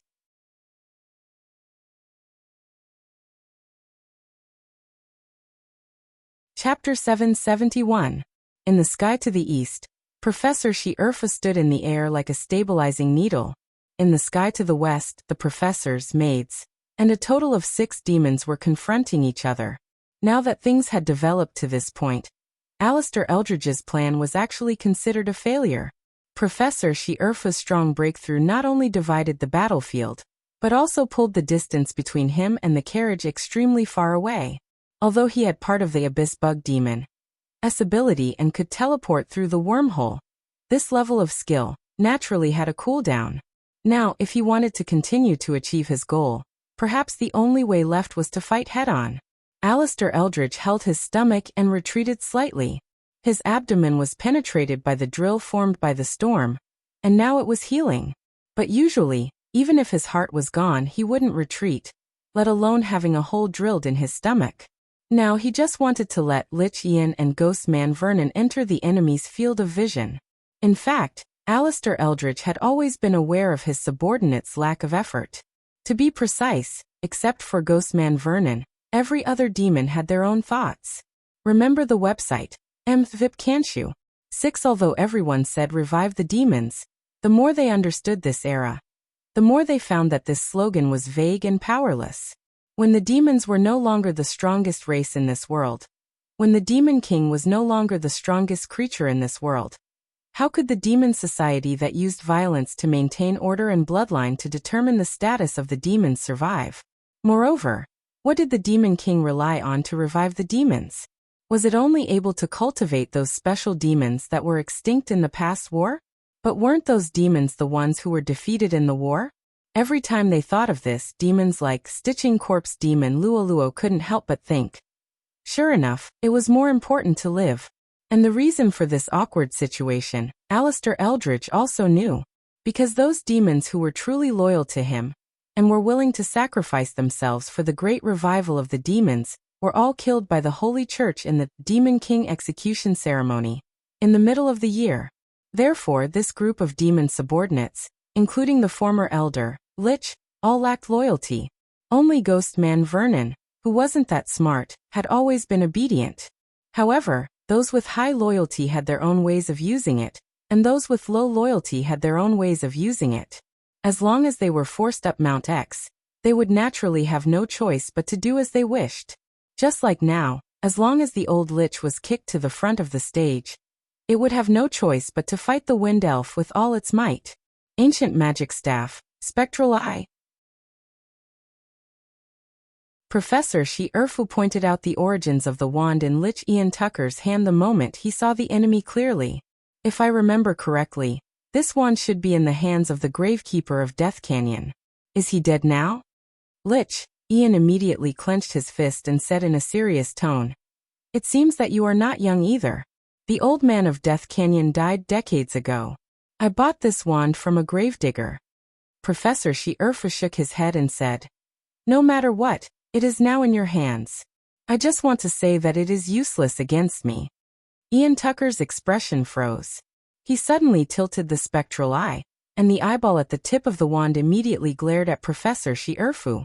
The ability of the spectral eye was activated as expected, and an invisible force crushed in from all directions. However, this powerful force that could freeze the Bloodborne Sword Saint was indeed useless against Professor Shi Erfu. Professor Shi Erfu shrugged and said, "The spectral eye is a wand of the spectral element. When injected with magic, it can freeze a person's soul and see through illusions. However, as long as the strength of the soul is twice that of the user, it will be completely immune to the freezing effect." Twice that of the user. Ian Tucker slowly repeated Professor Shi Erfu's words. His face under the mask suddenly turned ferocious. "You are saying that your soul is twice that of mine? I am a lich who has lived for hundreds of years." Professor Shi Erfu said, "But a candle in the wind." Ian Tucker was instantly enraged. The magic that had been dormant for a long time surged wildly into the spectral eye. He had indeed cast the instant death curse that he was most proud of. Seeing a huge death rune appear on the tip of the spectral eye, Professor Shi Erfu was not flustered. The essence of a life like a lich was to turn the most basic carrier from the body into the soul. Whether it was the body or consciousness, they were all carried on the soul, and a complete part of the record was cut out and stored in the phylactery. In this way, even if the body died, the part in the phylactery could quickly develop into a new body. Therefore, the body of a lich would not decay, and its consciousness would not disappear. Its lifespan was dependent on the soul and not the body. That was why every lich would make tempering the strength of the soul a daily routine. For Professor Shi Erfu to say that her soul was twice as strong as his, it was a direct jab to his bone, and was equivalent to insulting him on the spot, calling him trash that was inferior to an ant. Although Ian Tucker had died 32 times at the end of the war, his pride was actually quite high. It was the norm for most ancient demons. Even more humiliating was that Professor Shi Erfu was not exaggerating. Her soul was indeed twice as strong as Ian's. That made Ian Tucker even more furious. Only by cursing her to death could the hatred in his heart be quenched. Even so, Professor Shi Erfu still shook his head. Death Curse is an instant death spell, but it has strict requirements on the target. It cannot be used on beings that cannot die. Ian Tucker. Professor Shi Erfu patiently explained. "Have you seen the mausoleum of the elemental elf king?" In the blink of an eye, a cool breeze brushed past Ian Tucker's neck, as sharp as a blade. That large head soared into the sky without any warning. The turbid blood unique to liches instantly gushed out. Ian Tucker's eyes widened at once. His vision rapidly rose, but he did not die. For a lich, having his heart gouged out and beheading was no different from severing limbs. It was not a fatal wound. In fact, if he willed it, his main consciousness could immediately shift to the body below his neck, allowing him to move his limbs. And in fact, that was what he did. The cut on his neck was immediately wrapped in a layer of mana. Blood no longer gushed out, and a blurry head poked out of his neck, bloating like a balloon and slowly revealing the details of his face. Professor Shi Erfu walked forward without appearing surprised. Wind Elf King Shi Erfu, who had a pair of thin wings behind her, hovered a little higher than her and followed. Without any gesture, wind elements suddenly surged from all directions. Lich Ian Tucker's body suddenly split into pieces, causing Ghostman Vernon to feel a chill in his heart. However, the lich was not dead yet. Its soul crawled out from its broken body and grabbed the ghostly eye, wand that was about to fall. Professor Shi Erfu's voice remained flat. "It seems that you do not know the other function of the spectral eye." She did not wait for Ian Tucker's response, and simply continued. It is actually a wand that needs to bind the soul in order to be truly effective. Ian Tucker's expression changed abruptly, the outline of his soul shuddering violently. Then all of a sudden he let go of the spectral eye, as if he was avoiding poison, and his entire soul rapidly retreated. But as he retreated, he saw a wind wrap around the spectral eye, wand that was about to fall from the sky, bringing it into the hands of that terrifying half-elf. Then, that half-elf held the wand and pointed the eyeball at him. Ian Tucker, that Professor Shi-Erfu had mentioned just now, rang in his mind, and in that moment he felt a strong sense of danger that he had never felt before. It was a feeling that he did not feel even when his 32 phylacteries were destroyed. In that moment, he instinctively realized that Professor Shi-Erfu was not lying. The spectral eye could definitely bind the soul and enslave the soul eternally within the eyeball of the wand. In that critical moment of life and death, the old lich made a decision that would appear to his descendants to be incomparably correct. Under the bewildered gazes of Vernon, Alistair Eldridge, and the bloodborne sword saint, he self-destructed his soul on the spot. Boom! Lich, Ian Tucker's soul exploded into fireworks in the short few minutes of direct confrontation between the two. Arg! Then, in one of his phylacteries, as if awakened from a nightmare, he abruptly straightened his back, his body still shuddering incessantly. Thus, there were only 2 demons left in the eastern skies.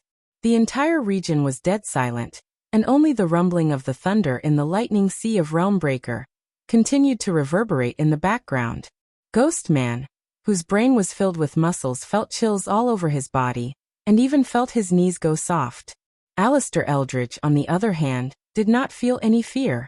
He was just shocked that Professor Shi-Erfu could actually make the old lich choose to self-destruct with just a few words. He had been with the old lich for a few months, and naturally knew how cunning he was. He did not expect that such a cunning lich would self-destruct without doing anything. Was it because what Professor Shi-Erfu said was the truth? Of course it was the truth. Professor Shi-Erfu held the spectral eye, and sighed slightly, saying, "Too bad it's not the wind attribute one." Spectral eye could indeed bind the soul, but she did not know the incantation to bind the soul. That was all. The reason why Lich Ian Tuttle couldn't expose the problem was because he was already afraid of it. In front of a person whose soul was twice as strong as his, he was indeed like an ant. This was the universal value of a species like Lich. Professor Shi-Erfu then raised the spectral eye slightly and pointed it at Ghostman Vernon Electra. The latter's muscles tightened in an instant, and a red magic light appeared on the surface of his body, instantly exploding. Ghostmen were relatively rare among the demons, and they were high-order demons who were not proficient in magic. However, this did not mean that ghostmen had little magic power. In fact, the magic power of ghostmen was the same as most demons, and they were very large, but they used it in different places. Their muscles could absorb magic power, and when the muscles and magic power fused, they could form a special, magic tendon. This made ghostmen's explosive power far surpass other demons of the same order. Whether it was strength or speed, they were both very ridiculous. Demon King Alistair Eldridge's muscles were like this, and his physical strength basically came from this magic tendon. Because its brain was full of muscles, ghostmen would first consider using its muscles to deal with most dangers. Therefore, its method of dealing with the spectral eye was very simple. As long as it ran out of the range of the spectral eye, before the spectral eye was released, it would naturally not be frozen. The red magic light on the surface of its body pushed its muscles to the limit, and at the same time, it also gave it the ability to move in the air. At that moment, Ghostman of Vernon not only ran out of the range of the spectral eye, but also completely disappeared from Professor Shi-Erfu's sight. Its body was extremely fast, and it opened its claws, revealing its sharp nails, and left behind a whistling sound. When it rushed to Professor Shi-Erfu's side, the sound suddenly became louder, and its sharp claws had already swept towards Professor Shi-Erfu's throat like lightning. An eye for an eye, a tooth for a tooth. It wanted to take Shi-Erfu's head with this attack, but what its fingers could touch was only the formless wind. Professor Shi-Erfu's body disappeared at that moment, leaving only a shadow behind. Just like when she was bombarded by lightning, She perfectly avoided all the damage. When the right hand slashed down, Ghostman Vernon's heart was alarmed, but just as it wanted to pull its right hand back, a chain quietly appeared on its wrist. It could no longer move. Wind Elf King, Shi-Erfu lowered its head and looked down, and a faint sneer appeared on the twin face of Professor Shi-Erfu. Its fingers moved slightly, and Ghostman Vernon's right hand suddenly stretched out countless chains and rushed towards its whole body. Once its whole body was bound by these wind chains, even Ghostman would not be able to break free. Just at this moment, lightning suddenly struck down like a knife. Professor Shi-Erfu and Wind Elf King, Shi-Erfu suddenly moved to the side and dodged this sudden lightning strike. However, the wind chains released by Wind Elf King, Shi-Erfu were all cut off. Therefore, Ghostman, who had escaped, immediately showed a ferocious expression. Instead of retreating, it rushed forward and attacked again. Almost at the same time, a black shadow shrouded them. Alistair Eldritch, whose abdomen had recovered, appeared above Professor Shi-Erfu. His right hand, which had turned black, slammed down heavily, and in the blink of an eye, it broke the flowing wind around them. Alistair Eldritch could watch Lich Ian Tuttle self-destruct and die, but he could not watch as Ghostman, who was loyal to him, was killed. Now when he attacked, it was a thunderous strike. The anti-magic power from the Blackrock clan could make elementalized elves have nowhere to hide.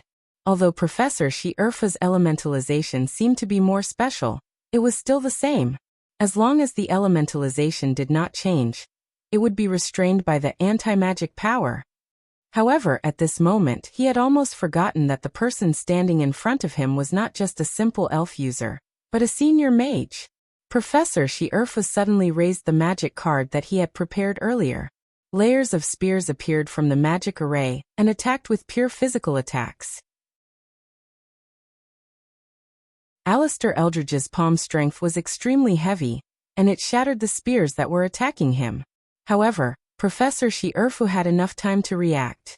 Her figure and Wind Elf King, Shi-Erfu, disappeared without a trace. At that time, when the Lich's soul self-destructed, Alistair Eldritch gave the 6 black-robed demons in the sky to the west a compulsory order to break through the humans' defense line and kill the White Gouda in the carriage. Although these 6 demons did not contribute much during normal times, under the Demon King's strict order, they could not openly rebel. They looked at each other, and their faces became serious. They knew that today's matter could not be avoided. Demonic beast Tanya Elaston was the first to make a move.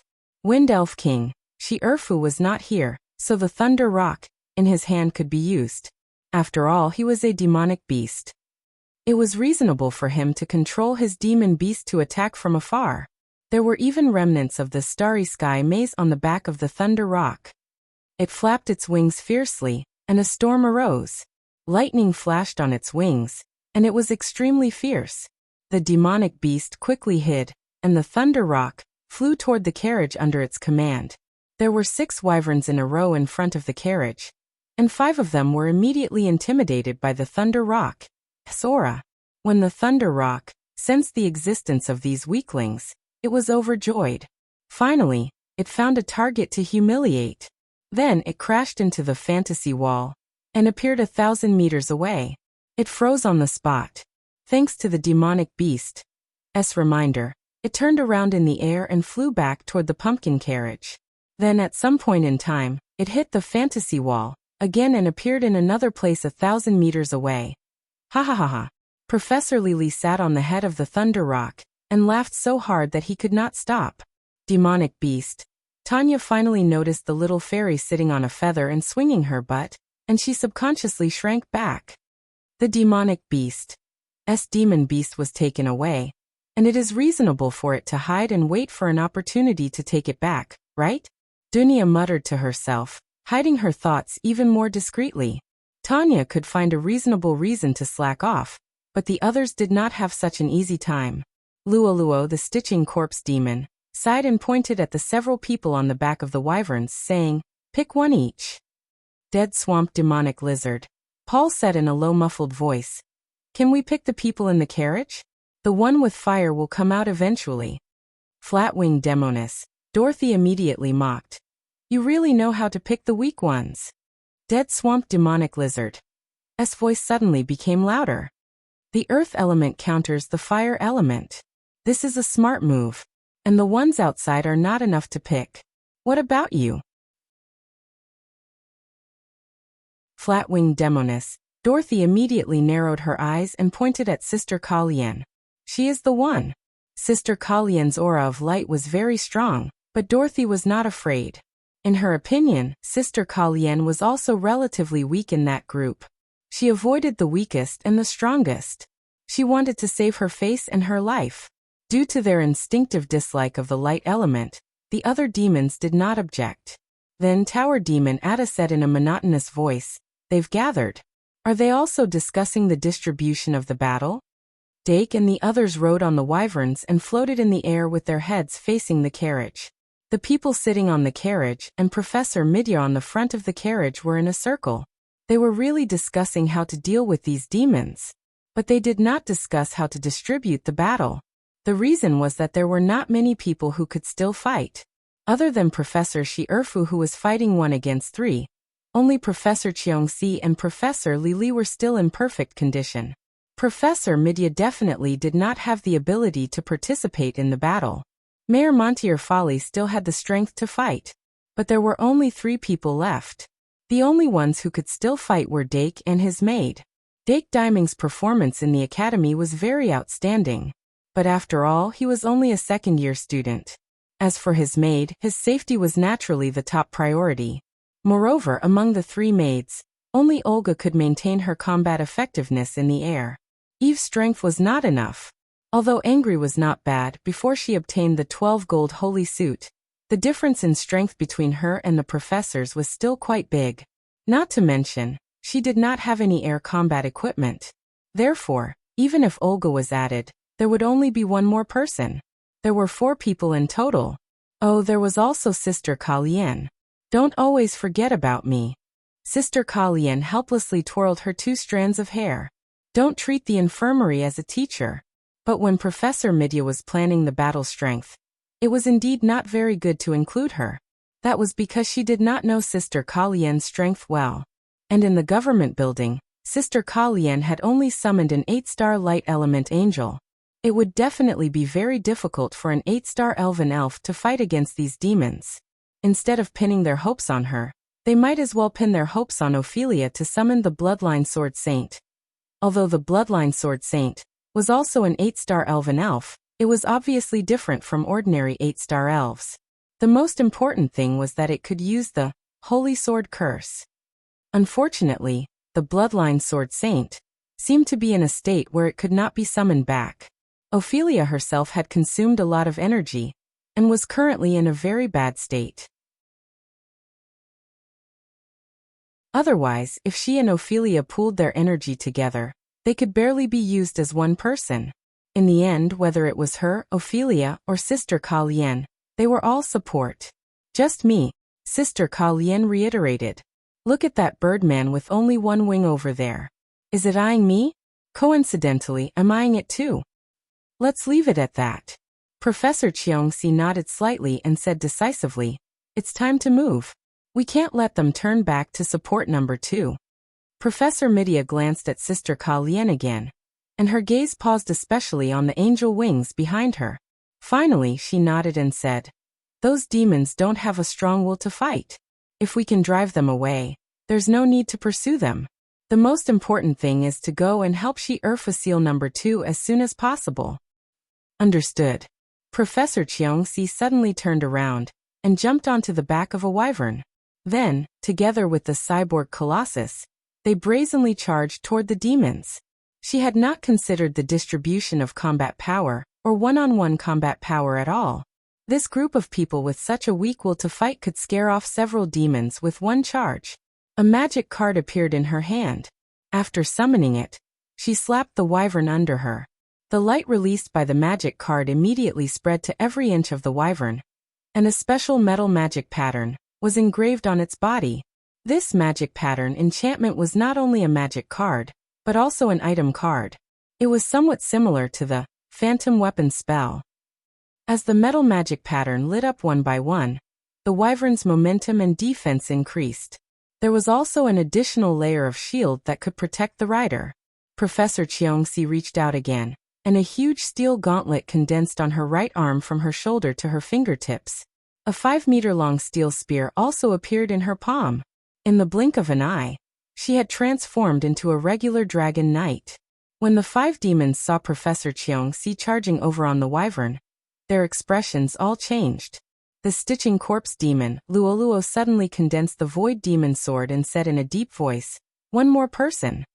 He had fought with Professor Cheongsi several times. Although they did not test each other's strength, he instinctively felt that it was too dangerous for him to go alone. "Count me in." The tower demon Ada stood up. It was tall and thin, and its voice was deep. Its hands and feet were extremely long. It stepped forward, and a square stone naturally appeared under its feet, dragging it in the air.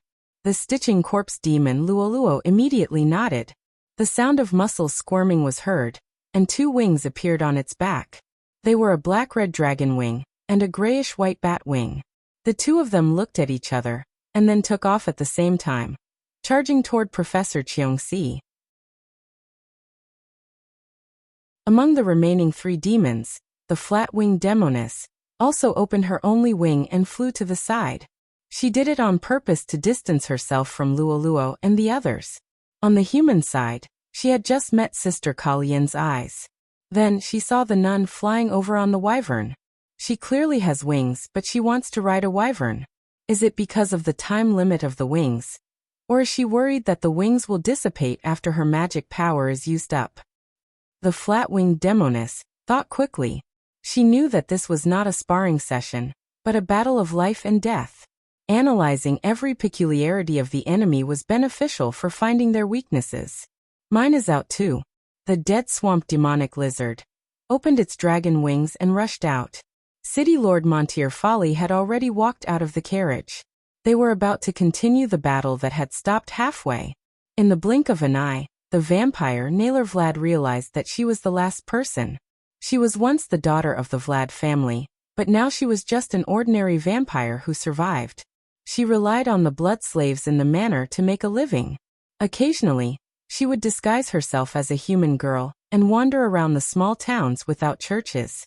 If it wasn't for the wave of search brought by the Demon King execution ceremony at the end of the year, she would still be living an ordinary life. She was finally the daughter of the Vlad family. Not long after she fled here, Alistair Eldridge brought people to find her. She had no choice but to submit. So who is my opponent? Will it be her? Naylor's gaze finally landed on Ollie. This lady in a maid uniform had a unique temperament. Naylor seemed to have some impression of her, but it was hard for her to recall. Soon after, she saw Miss Maid riding a wyvern and flying over here. With a young man with a very pleasant smell of blood? Naylor pondered. If it's 2 against 1, it's reasonable for me to lose and run away, right? Young master, let me do it. Ollie tried to sleep Dake again. That's a vampire, right?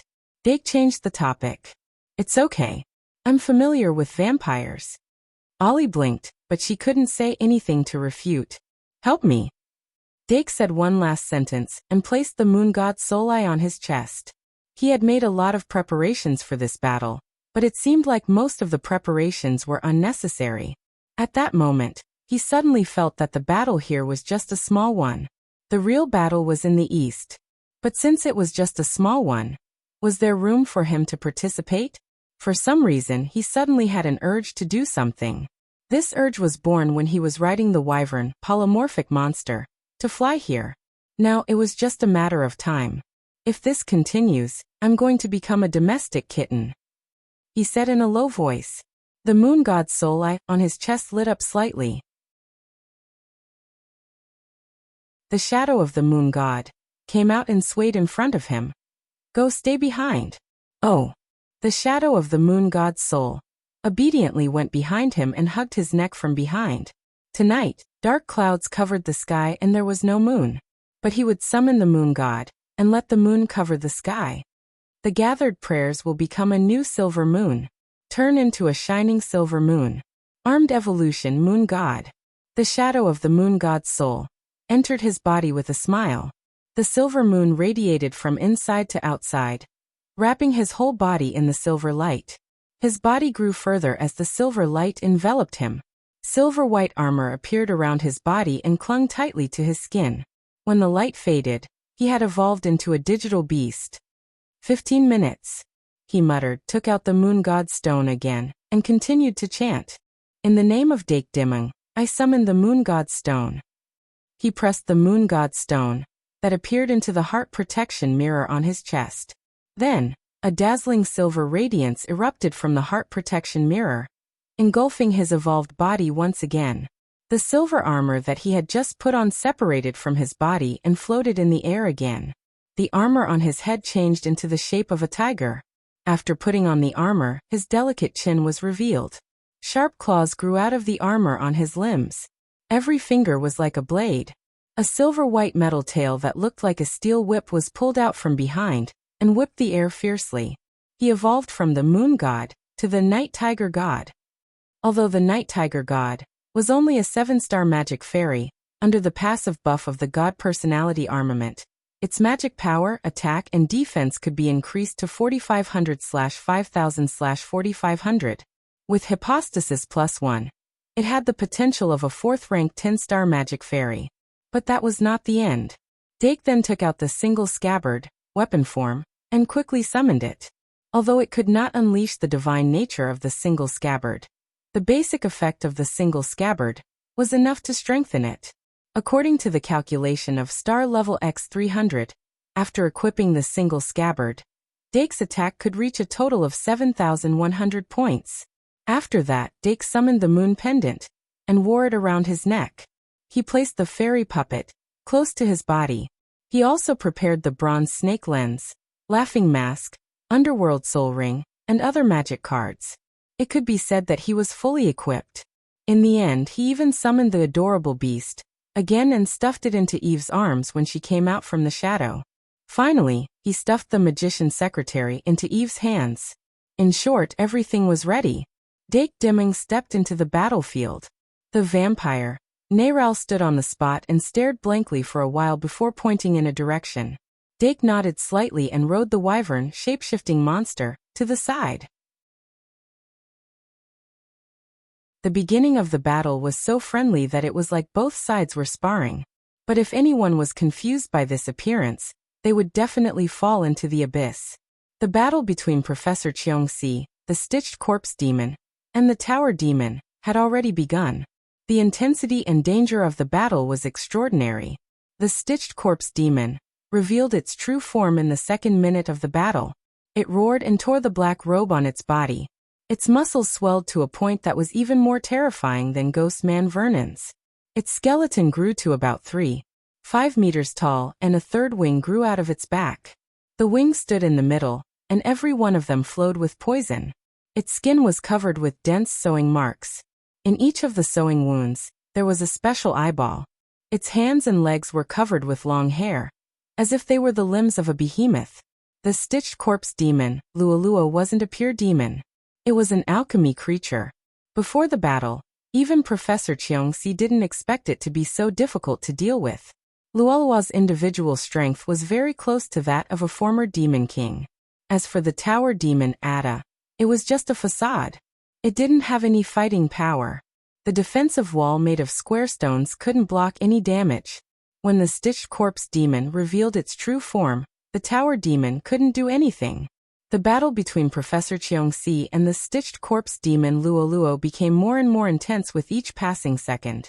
The tower demon was almost reduced to a spectator. Moreover, it was a spectator that would be affected by the aftermath and accidentally shot through its chest by the light from Luolua's eyes. Although it quickly healed its wound, it didn't have the face to watch the battle after that. It turned around and rushed to another battlefield. The battle between City Lord Montearfully and the Death Marsh demonic lizard affected the largest area. The monstrous flames and the floating swamp turned the night sky into a terrifying scene. The tower demon Ada passed by, and its face was covered in mud. Therefore, it decisively wiped off the mud and rushed to the next battlefield. Sister Ka Lien and the flat-winged demoness, Dorothy, should be the weakest pair in its eyes. Well, at least they shouldn't be stronger than it. Therefore, it quickly rushed to the other side. and continued to watch the battle. Sister Kalien opened her angel wings and summoned the 8-star angel wrapped in a square jelly. The flat-winged demoness used a large number of feather arrows as a greeting.